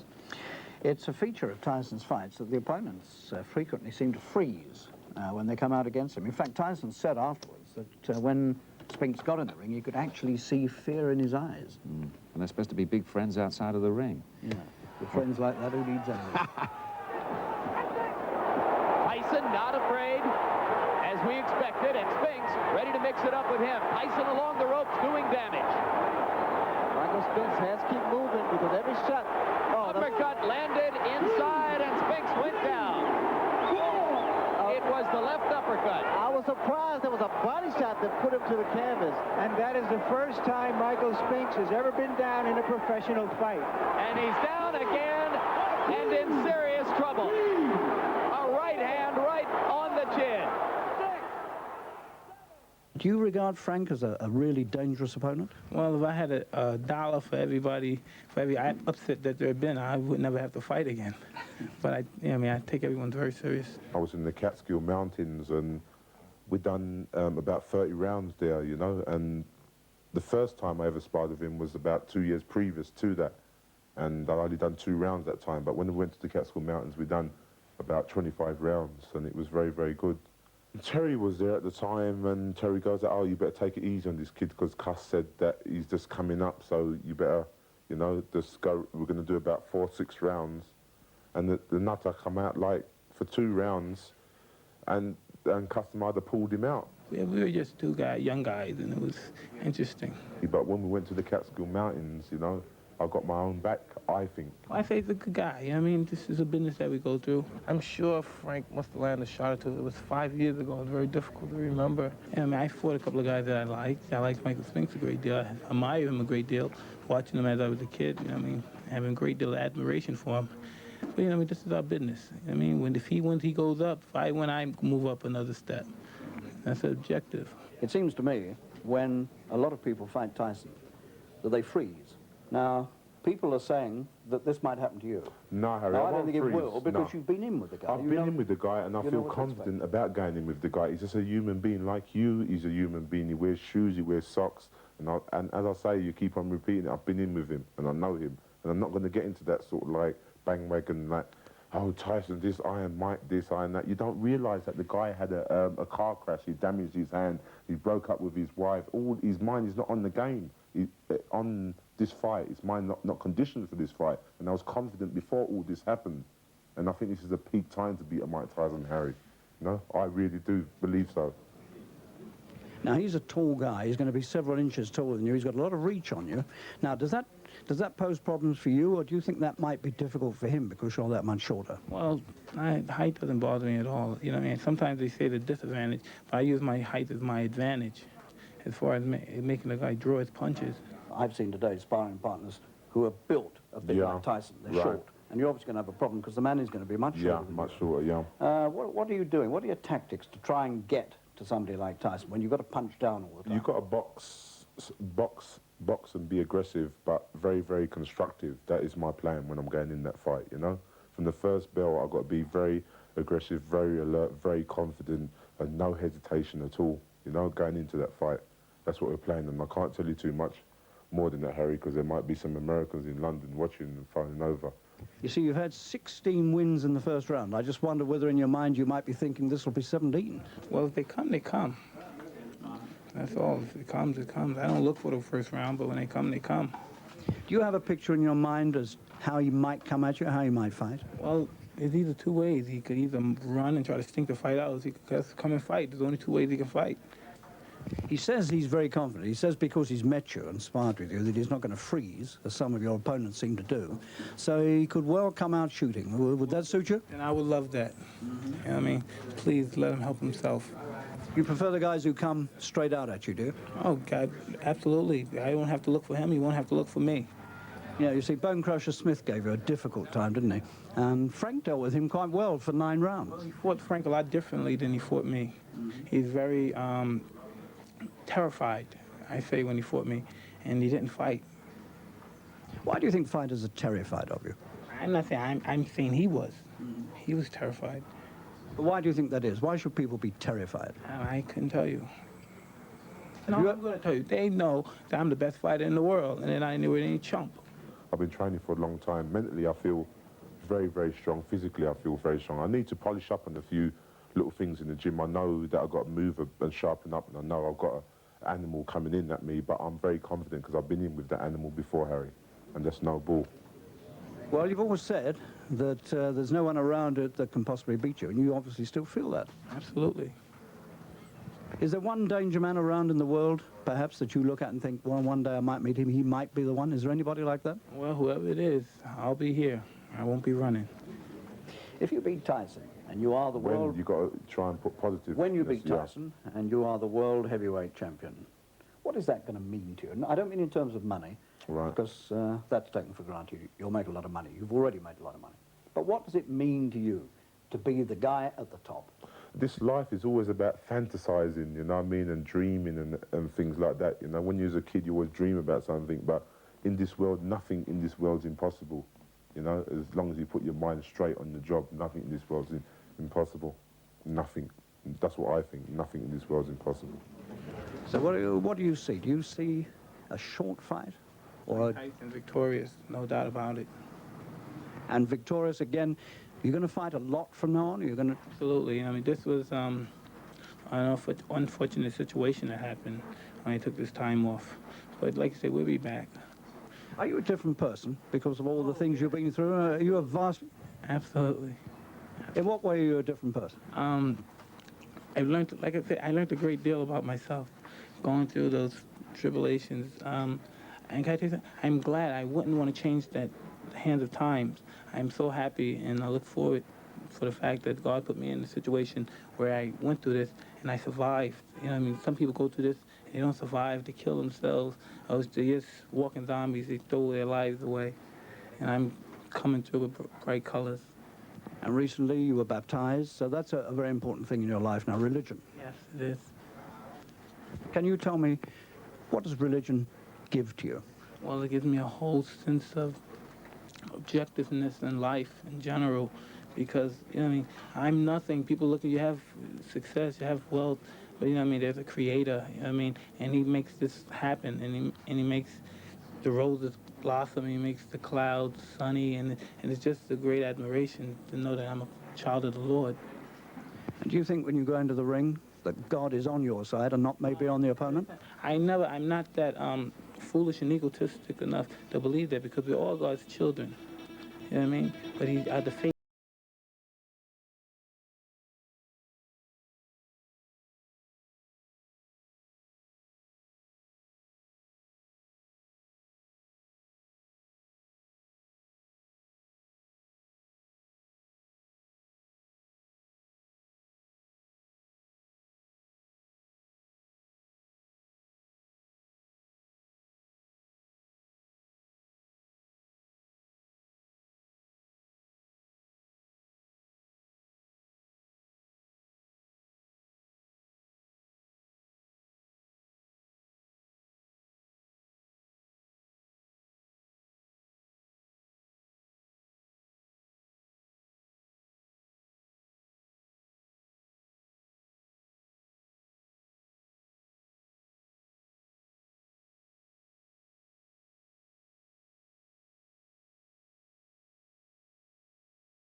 between us, I think. Might have made a few, Bob. We might have made a few, Bob, indeed.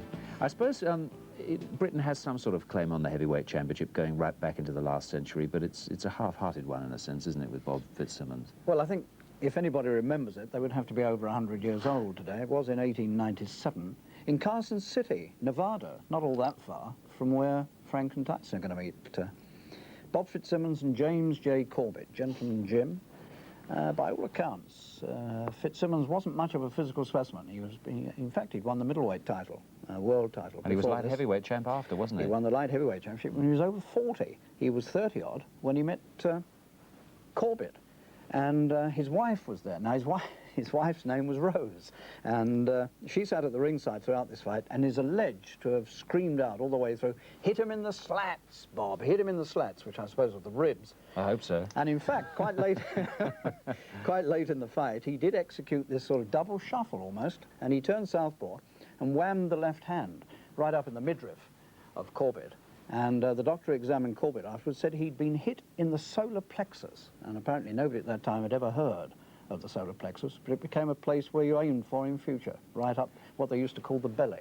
I suppose the best effort after that was Tommy Farr, wasn't it, just before the war? Terrific. Farr put up a tremendous performance against Joe Louis, who was at the time considered to be unbeatable, really. Well, it was Joe's first defence, and nobody gave Tommy Farr a chance. In fact, when he landed in America, one of the New York reporters said that he got as much chance of beating Louis as Shirley Temple had. But he was made to eat his words because Tommy put up a very, very good fight indeed against Louis. And I still remember to this day for what he did. He went all 15 rounds. What people didn't realise with Tommy Farr was that he was a man who really had a lot of experience before that fight, and was a very cagey boxer. I've often listened to a recording of the radio commentary, and it's still terrific today. Oh, sure. I actually was allowed, I was very young, I hasten to say at the time, I was allowed to get out of my bed at 3 o'clock in the morning and listen to that radio commentary. After the war, we've had quite a few tilts at the heavyweight championship. Don Cockle had one of the toughest tasks, didn't he, because he was around at the same time as Rocky Marciano. I remember that on the radio, too, when I was a kid. Well, that was the first American fight I ever saw. It was the first world heavyweight title fight I'd ever seen. That was in San Francisco in '55.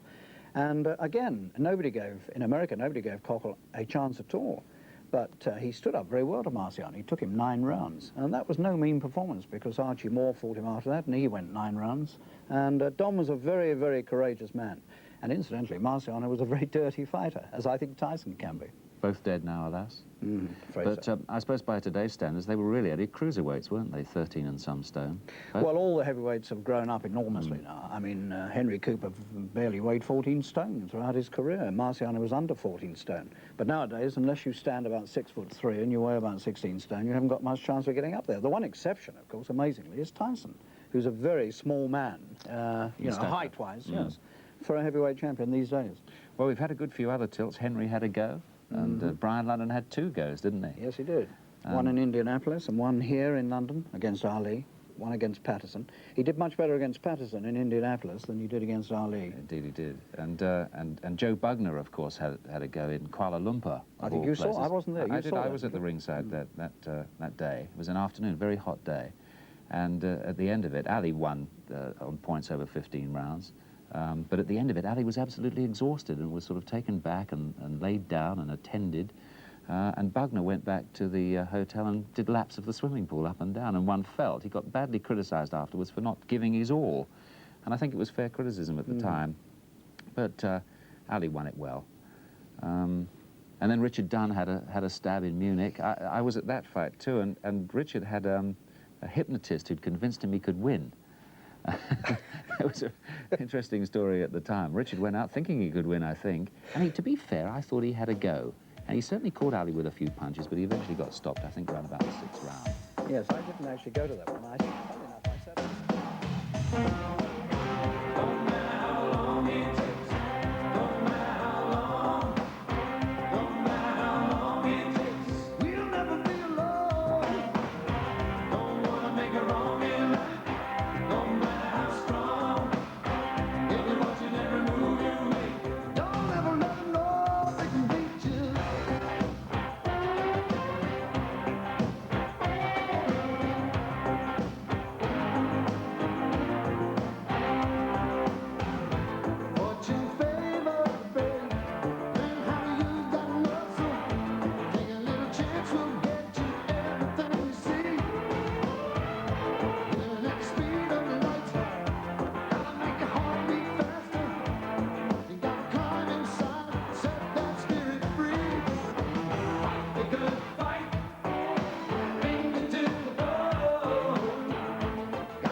Frank Bruno was expelled from school when he was 11 for hitting a teacher. Mike Tyson beat up a boy who stole his pigeon when he was 9. By 11, he was fighting for money.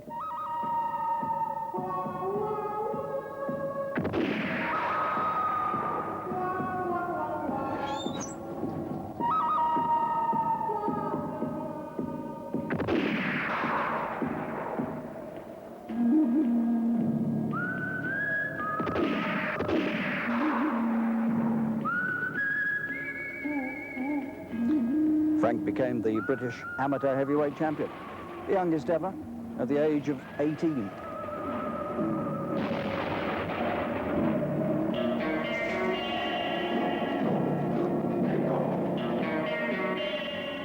Mike Tyson was a heavyweight champion of the world at 20, the youngest ever.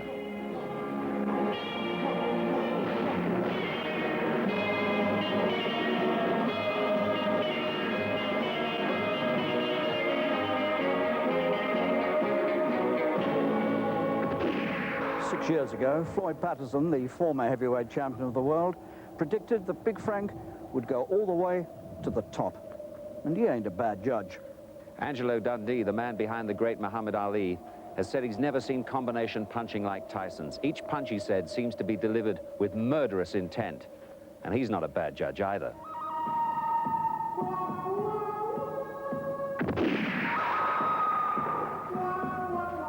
Big Frank short his fight. A KO in 40 seconds. Mike Tyson took only 91 seconds to knock out the previously unbeaten Michael Spinks.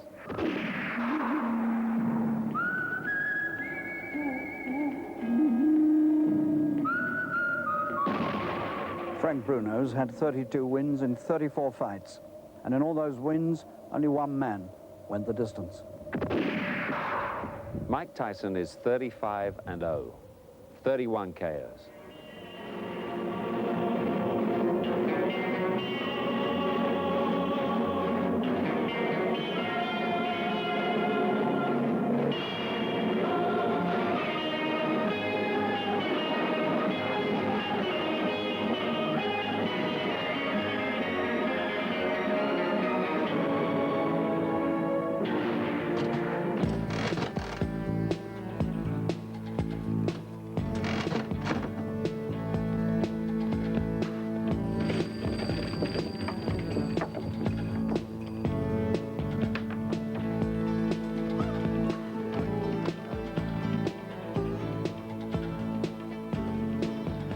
Well, just over 3 hours to fight time. I wonder what's going through Frank's mind right now. I always think this is the most difficult time for a fighter before an occasion as big as this, and how he's using this time now is absolutely vital to him.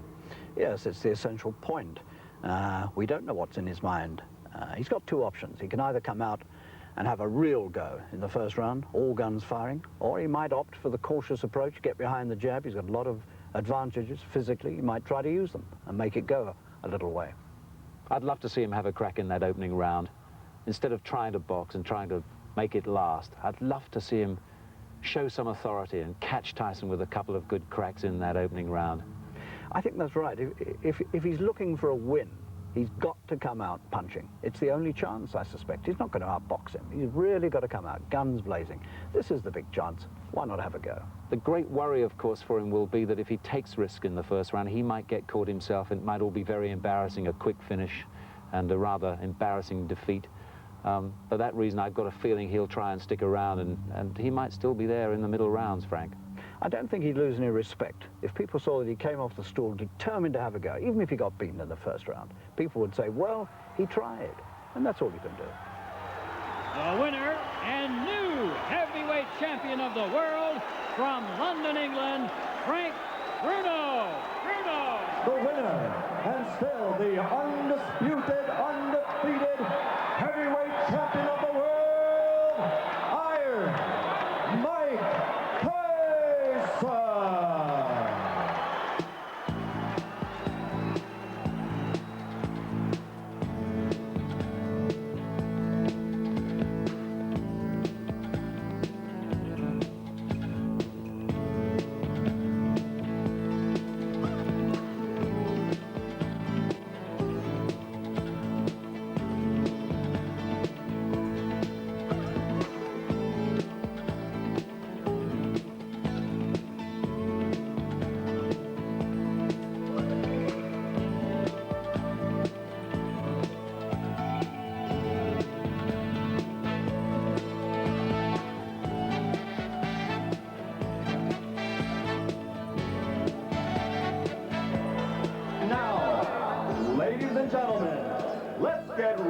rumble, 12 rounds for the heavyweight championship of the world.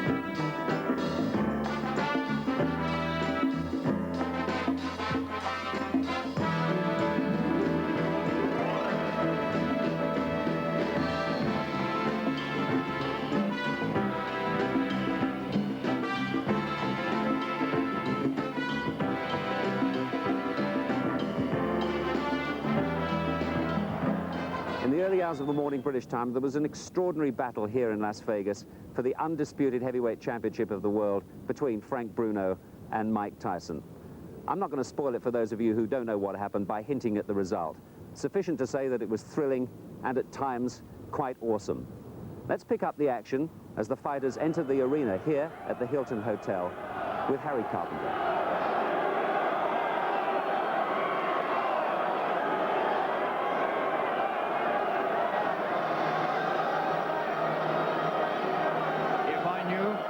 Was going through Frank Bruno's mind at this moment, it might be easier to foretell the outcome of this fight.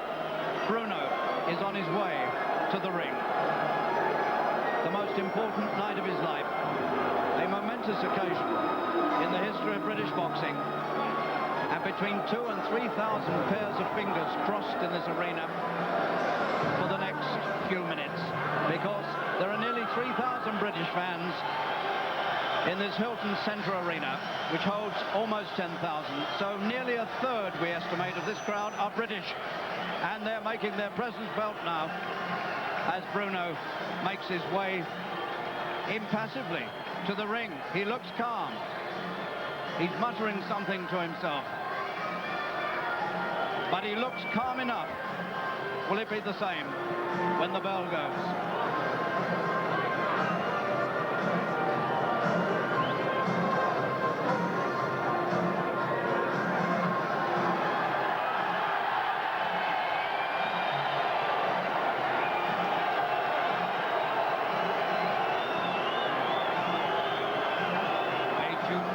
Reception for Bruno, who really must feel at this stage that he's almost on home ground.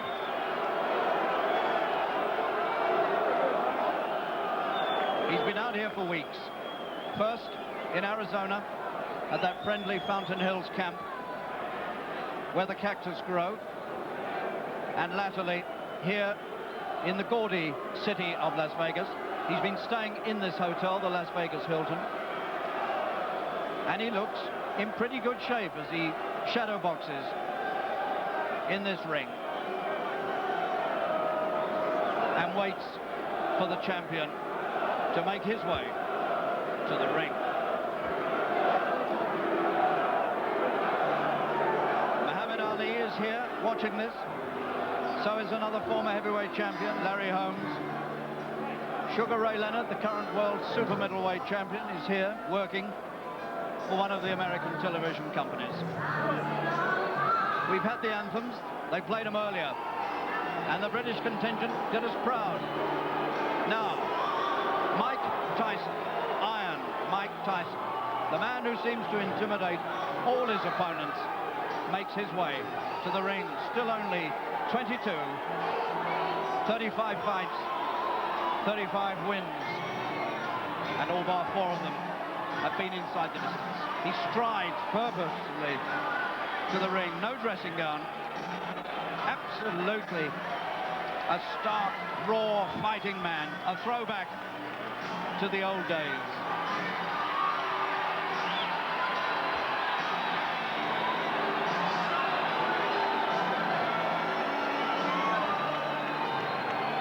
They're already gloved up, so it won't be very long before we're underway. The MC is getting ready to make his announcement. The MC, familiar figure in these American rings, is Chuck Hull.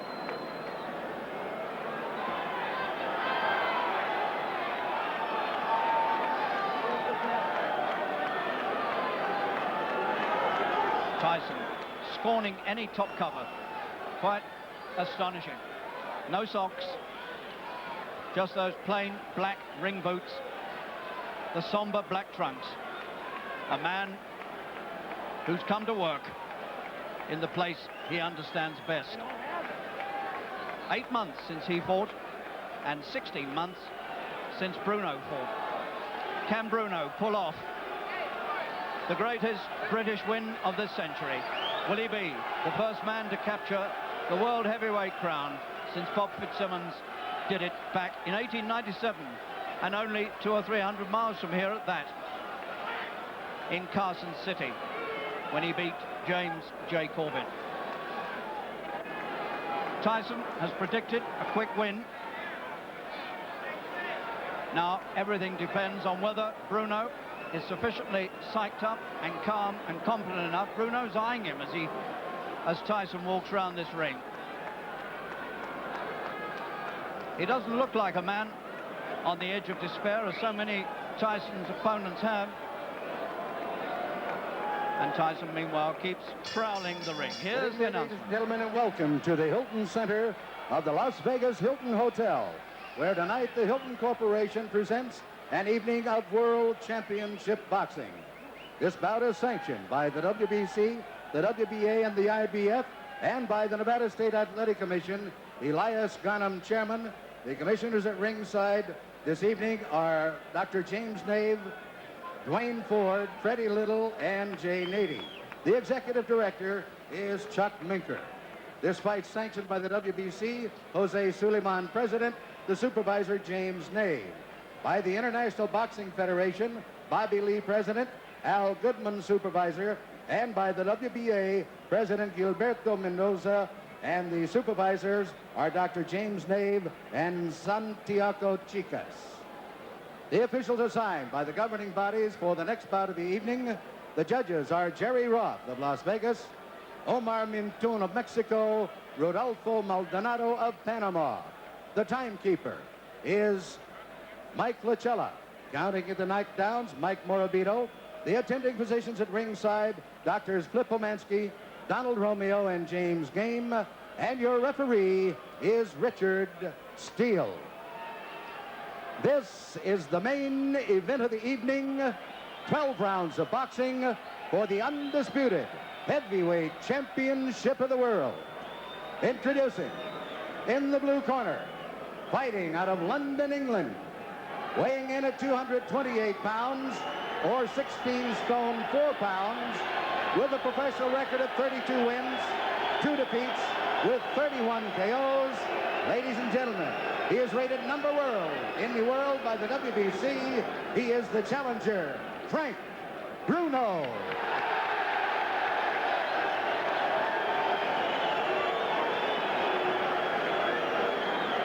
And in the red corner, from Catskill, New York, weighing 15 stone 8 pounds, or 218 pounds, he is undefeated in his professional career, 35 wins, 31 KOs. He is the undisputed heavyweight champion of the world, Iron Mike Tyson.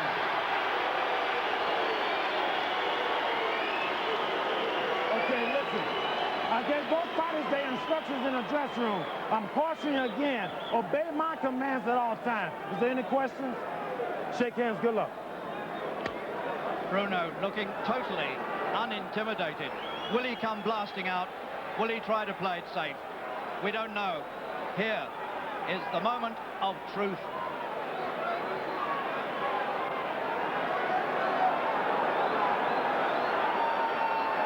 And they're both halfway towards each other as the bell sounds. And already Tyson crowds him. And he's hurt him. Bruno's hurt and he's over in the first few seconds. It's disaster time. And he gets up quickly and he looks across at Tyson. Now then, is he going to be able to withstand any more? Can he get away from these hooks? The savage man, Tyson, goes for an amazingly quick finish.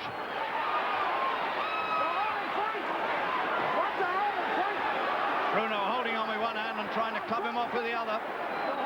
And Tyson still comes in close, as he always does with opponents.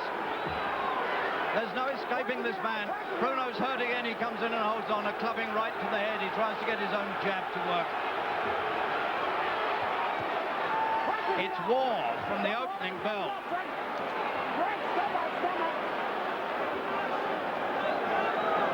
Disastrous start for Bruno, but he's still there.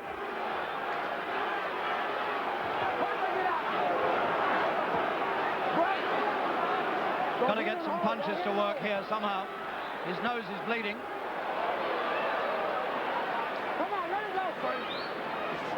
Nowhere has Frank ever experienced anything like this assault.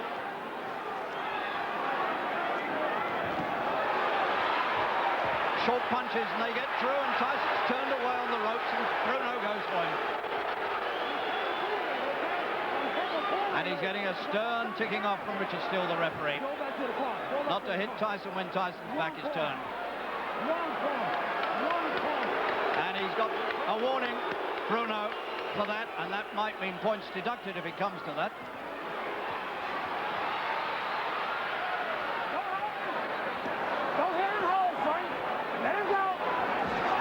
What a monster this man Tyson is.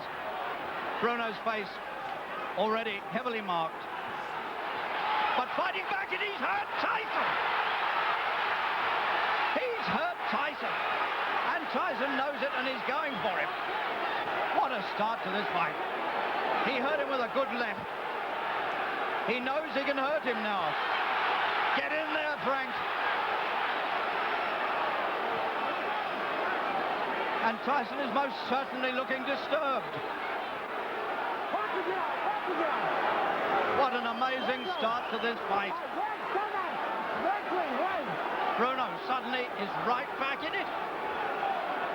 Hardly believable.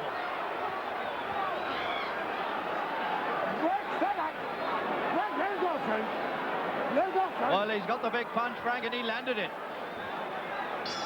There's the bell, and he's come through the first round, and the pair of them eye each other with some respect as they go back to the corner. What a marvellous start by Bruno, but it was so nearly disaster. Down in the first few seconds. Then he got a warning for punching Tyson when Tyson's back was turned, and then he produced a magnificent left hand that absolutely shook the champion to his heels.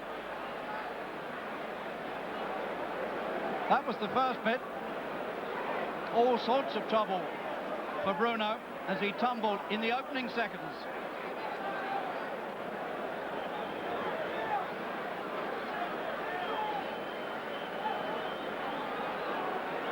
Tyson must have thought he had it in the bag. He hit him once when he was down. He didn't get caution for that. That was a good right and a following left, and that was the really good left. Look at his legs. He almost went. This place is absolutely seething. Punching it out! Punching it out! Great stomach! Tyson now knows that Bruno can hurt him, and Bruno knows it too. What's going to happen next? Clubbing right hand to Frank's head, the top of it. The big man is doing his proud here. Punching it out! Keep going back, Frank! Great stomach! Bruno holding. Don't hold him! Don't hold him! Holding again around the back of Tyson's neck. Richard Steele determined to get rid of him. And he's hurt Tyson to the body with a good punch, and Tyson leaps back. But suddenly Tyson isn't going in so much. But Bruno can only find another punch like that left hand. Come on, punching it out there. Great. Stomach.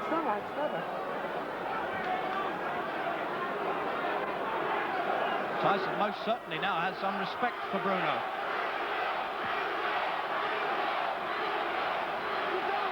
The If Bruno can only summon his confidence here and really go for it, anything could happen. Go home, go home.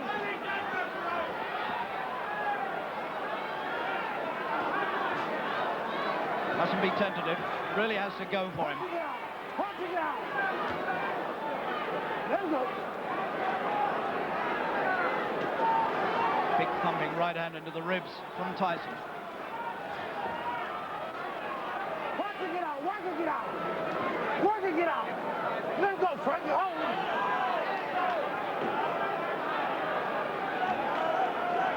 There's a good right from Tyson. Quick. He's quick on his feet and he's quick with his hands. You're home. Good thumping left hand again. Quick. There's no telling what Bruno might do here if he can only just keep his confidence high.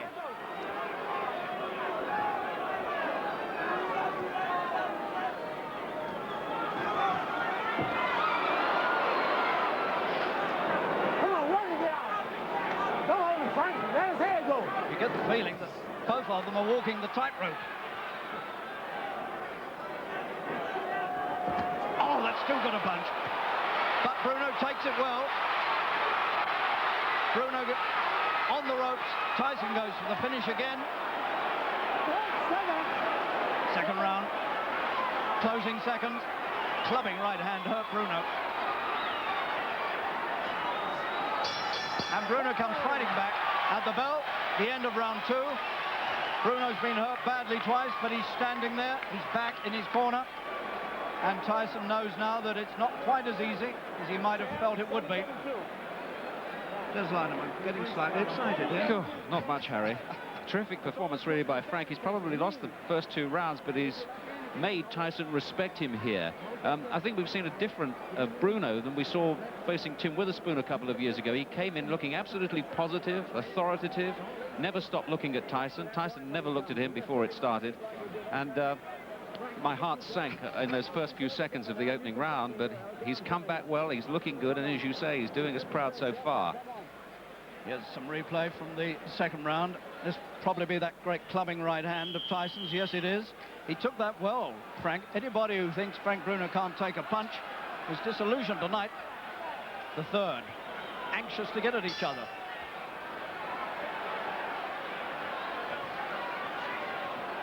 Punching it out, Harry. Punching it out. Don't hold him, Bruno. Don't hold him, Frank. There you go, Frank. Good punches from Bruno. Well, he's certainly a lot better than Michael Spinks was against this man, and a good many others. This performance will earn Bruno respect throughout the world, no matter what happens now. He's shown he can take a punch and come back. Fitness, that's what it's all about with Bruno. He's trained solidly for this for a year and a half.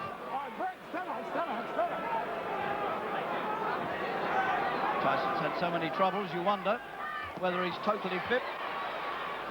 Having said that, I wouldn't like him come tearing at me like he is at Frank. Stop back. You're holding, you're holding.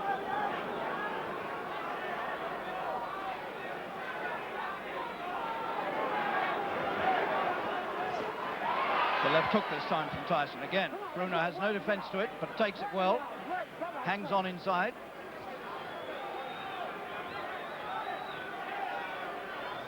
Can Bruno measure him with a good one before Tyson gets him?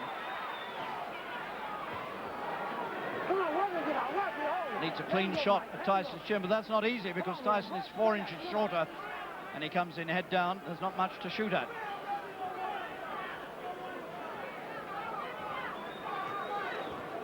Come on, punch it out. Don't hold him, Frank.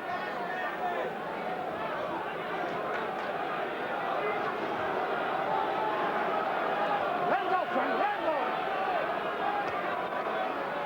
Come on, work it out. Work it out. Bruno pushed him off with ease there. Tremendous strength.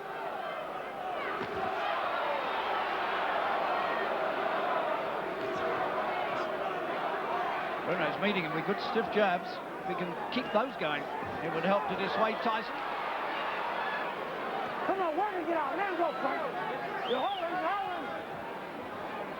right, break. Step back, Mike. Thundering right hand that was from Tyson. All right, break. Step back, let him go. Frank keeps inside while his head clears. He is taking some thumps, but he's taking them well.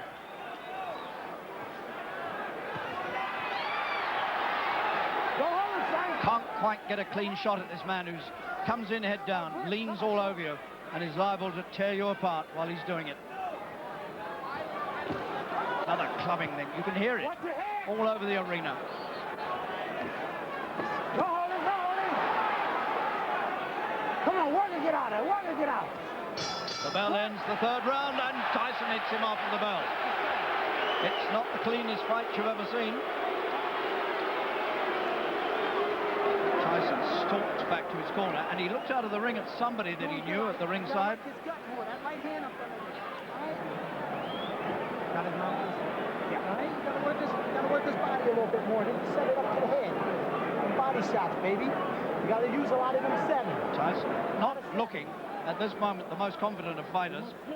There are doubts in his mind. He's taken a few good punches. And the corner don't like the fact that Bruno's doing a lot of holding. Self-protection. Stay inside. All right, stay inside. Be mean in the inside. Start digging them body shots. Don't look for the big ball. Put it together. And Bruno's out ready to meet him halfway and is sent back.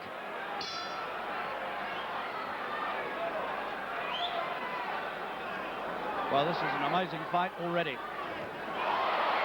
Again, that fast right hand shoots over the top. He needs to get off the ropes. Tyson's head moving in again. Gets cautioned about it.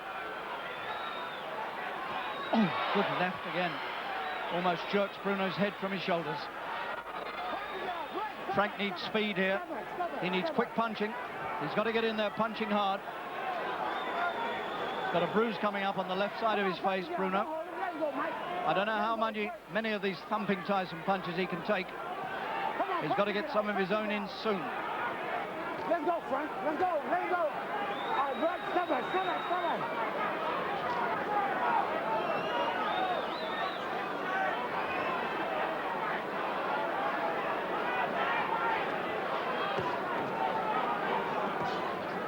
on, punch and get out. You're holding. Let's work inside and get out. Very clearly it was part of the strategy of the camp for Bruno to come inside and do plenty of holding and try and keep him tied up inside where he does a lot of damaging work. Again, those hooks come across. Good left hook from Bruno again. And when Tyson feels that, he knows he's been hit. You're holding, Mike. Come back. Don't hold it down.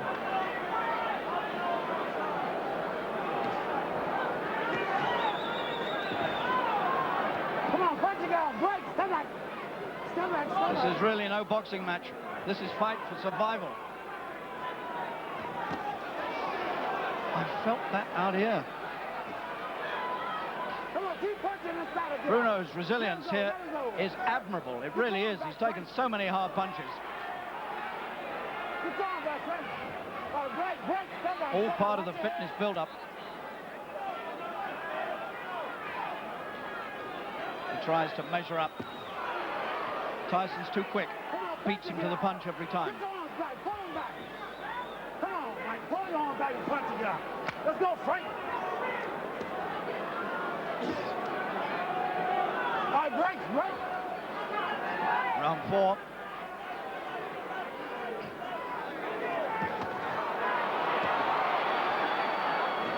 Punching it out. Break. Step back. Bruno takes the left hook. Claims inside again.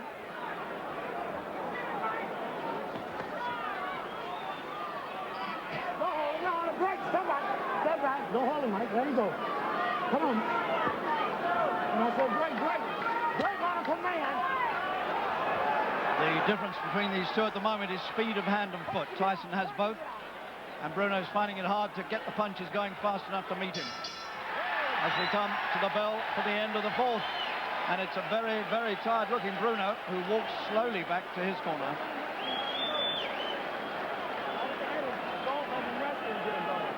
Well, does. How about this? Well, he's doing an admirable job defensively, I think, Frank. But he's behind, isn't he? He's lost all 4 rounds, no question about that. And like you, I'm amazed by the hand speed of Tyson. He even beats Frank to the jab. I mean, Frank is a good jabber, isn't he, from time to time. Tyson beats him to it. Even now, you still feel that if Frank can just find the right punch, anything could happen still. If he can find that right hand. Well, whatever happens, this man has done Britain proud tonight. It was almost an awful disaster. I thought for 1 minute we were going to have an inside-the-minute win for Tyson, but suddenly it became better. And the left-hander, Bruno, is what did it.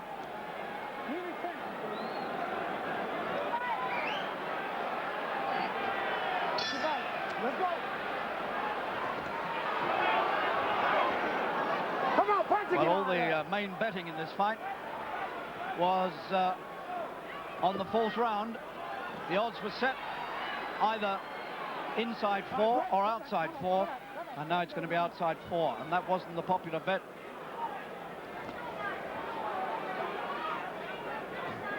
Watch your head. Get out, break. Come back. Top of the head, that one landed. All right, break. Come back.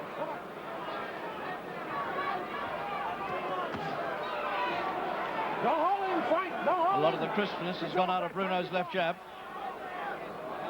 He's feeling the effects of the punishment he's taken. He really has now to try to summon up something. He might as well go for broke.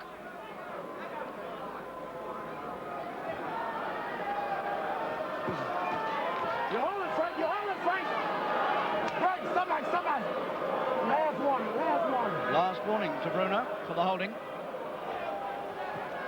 He's already had one warning. Well, I think points will be deducted for hitting Tyson when Tyson's back was turned.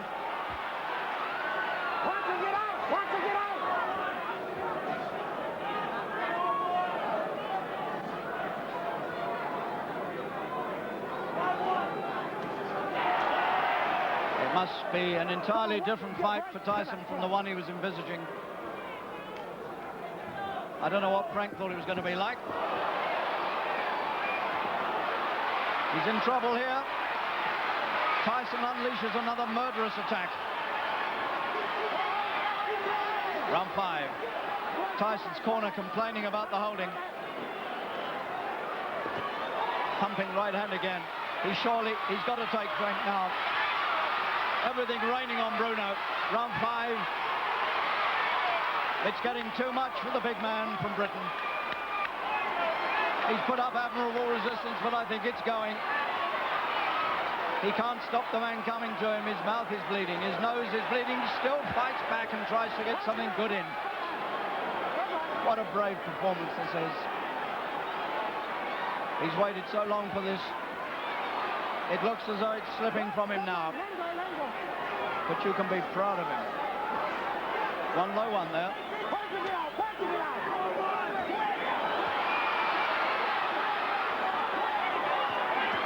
He can't survive this. He can't survive it. Terry Lawless is in with the towel. It must be all over. Bruno is taken out of the fight just a few seconds before the end of the 5th. And this astonishing fighter Tyson is still the champion. Thank you, buddy. Well, that was some fight. It looked for all the world as though Bruno was going to be taken out of it in the early seconds.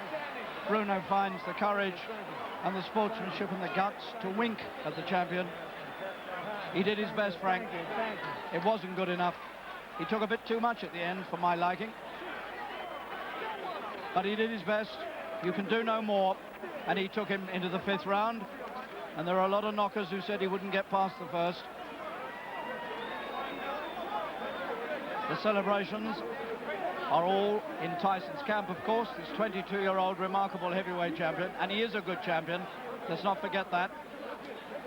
Bruno went in against the best champion the world has seen for some time. And he went almost a full 5 rounds. It was stopped with a couple of seconds of the 5th remaining. And here it is again. Almost too painful to watch for my money. He was going slowly but surely in this round. He had very little strength left. The jabs had lost all their sharpness, and he couldn't find punches fast enough to stop Tyson coming at him. And this man Tyson is like a threshing machine as he comes at you. And plenty of fighters would have gone down under this attack, believe me. Plenty of well-known heavyweights would have gone down. And Bruno didn't. The only time he was down was in the opening seconds. Vicious uppercuts. Everything coming in. Bruno taking them all, trying to defend himself. Hopeless quest now, didn't know where he was. And on this remorseless barrage went until he was forced against the ropes. And he had nowhere to go here but into oblivion. And still Tyson came on. Murderous moments from this champion. Bruno trying to defend himself, trying to see what's coming at him. And he simply couldn't.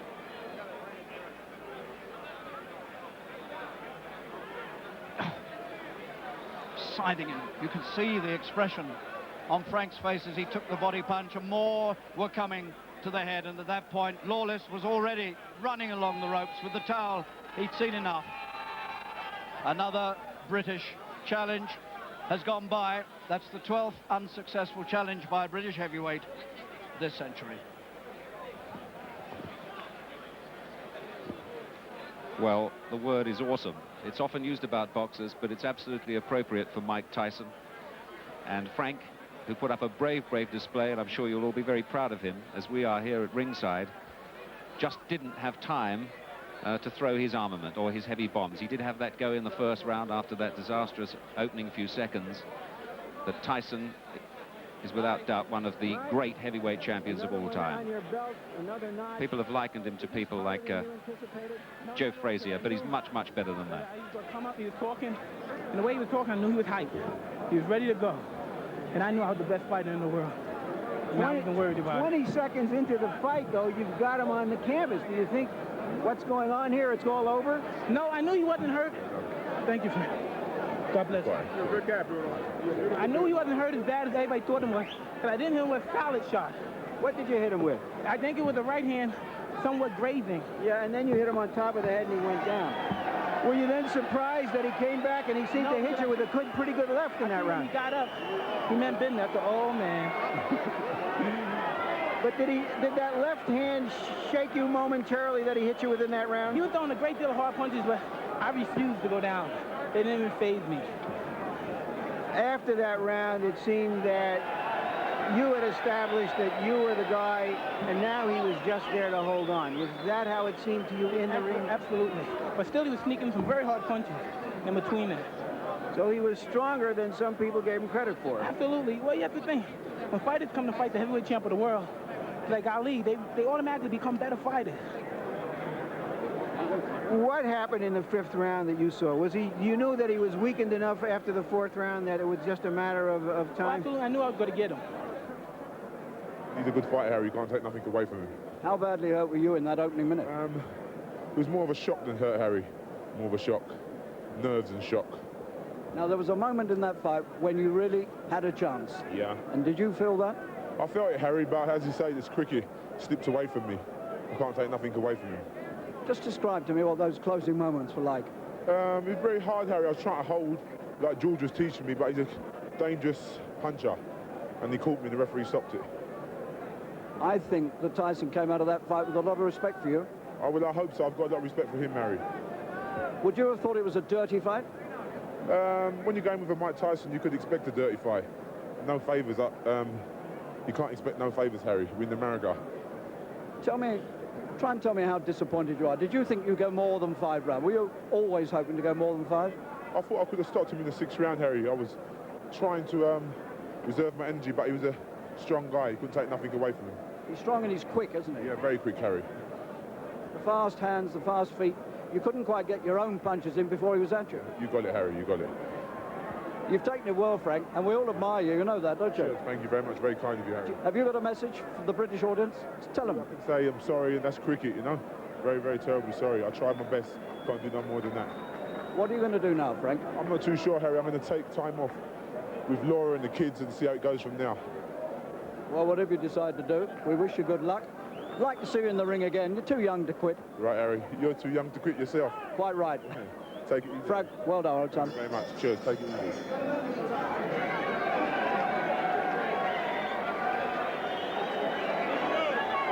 I was just watching Frank.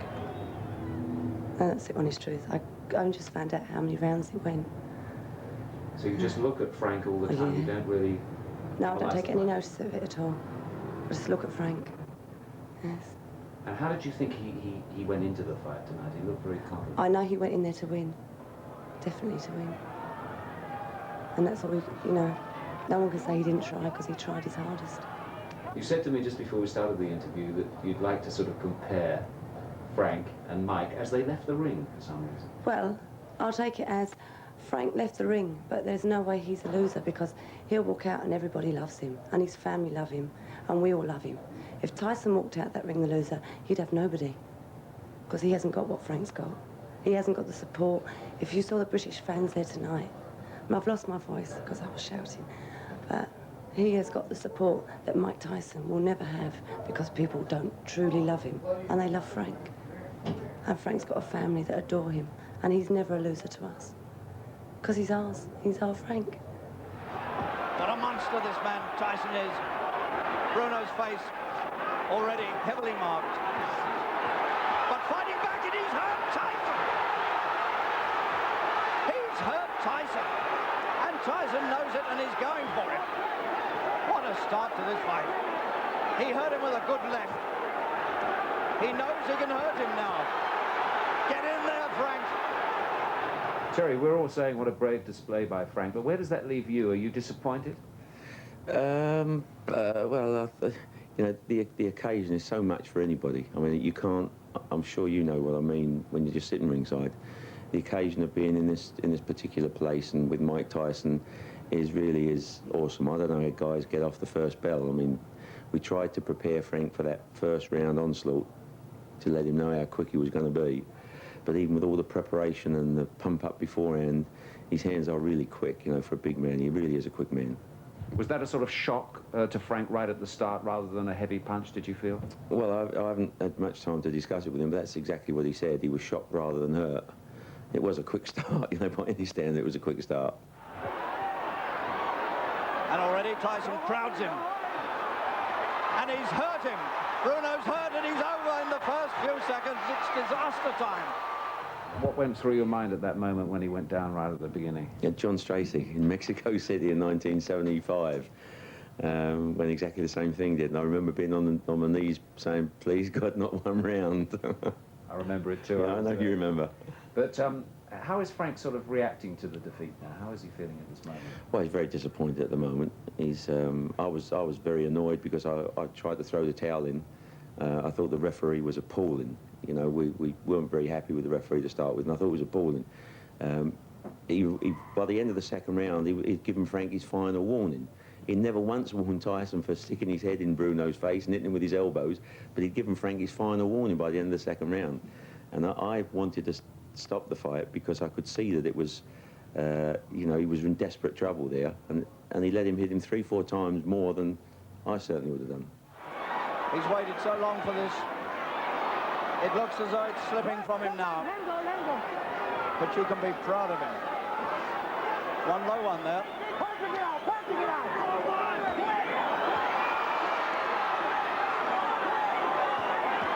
He can't survive this. He can't survive it. Just one more reflection about the fight. Frank seemed to enter the ring looking supremely confident, perhaps much more so than he did for the Witherspoon fight a couple of years ago. He looked very alert. Yeah, well, he's a much more matured fighter. He's a much more matured man. And he did his best, as always. And he certainly doesn't say, I lost because of it. He just says, you know, I did my best and that wasn't good enough. Too early to say where you go from here, I suppose? Yeah, a little too early. Well, as valiant a performance as that was by Frank Bruno, it remains the 8th unsuccessful attempt by a British heavyweight to lift the world crown since the war. Where, oh where, is our next challenge going to come from? It could well be me, Des. Gary Mason, the current British heavyweight champion. Weren't you intimidated by what you saw Mike Tyson do? No, I was encouraged by what I saw last night. Mike Tyson was hurt badly by Frank in the second round, and that's given me a lot of encouragement because it proves that he can be hurt. How could you beat him? How would you try to beat him? I think I've got the style to fight Mike Tyson. You have to be a very strong person. I'm a strong person. I've got fairly good movement. And another thing that's given me a lot of encouragement, Kevin Rooney, Mike Tyson's old trainer, he said that he'd be willing to come to Britain to train me because he's seen me and he believes that I'm the only heavyweight with the actual style to beat Mike Tyson. Is that likely to come about? Hopefully, yes. The way Mike Tyson's going for him, he's going to need people to fight, isn't it? So you would like to get in the ring with him, what, in the next year or two, something like that? Yeah, but realistically about maybe another 2 years, in 2 years' time, thereabouts. OK, Gary. Well, that's for the future, but for the moment we have just about one of the greatest heavyweight champions of all time. What a monster this man Tyson is. Bruno's face already heavily marked. But fighting back, and he's hurt Tyson! He's hurt Tyson! And Tyson knows it and he's going for it. What a start to this fight. He hurt him with a good left. He knows he can hurt him now. Get in there, Frank.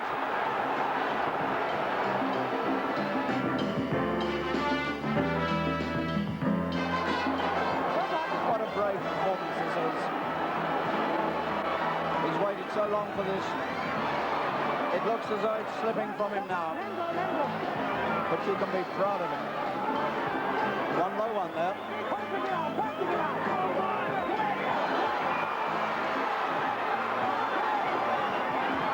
He can't survive this. He can't survive it. Terry Lawless is in with the towel. It must be all over. Bruno is taken out of the fight. Just a few seconds before the end of the fifth. And this astonishing fighter Tyson is still the champion.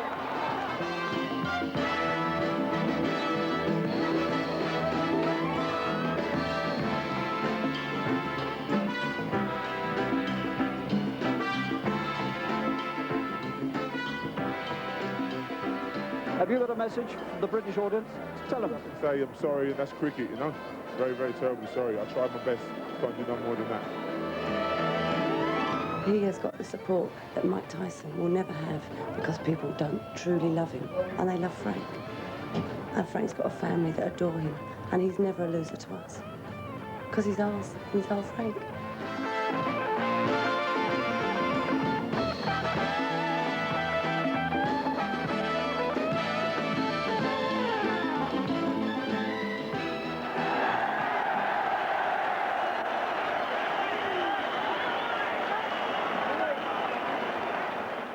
Frank Bruno is now concentrating on taking a break after his brave attempt to take Mike Tyson's world heavyweight boxing title.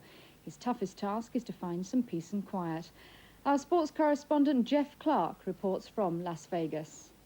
Despite losing the fight, Frank has gained in popularity. The Americans, like the British, have taken him to their hearts. I've had the hardcore of the American sports writers come to me and apologise for what they said before the fight, you know, and a couple of them said to me if they had to ride all over again, they'd ride it completely different.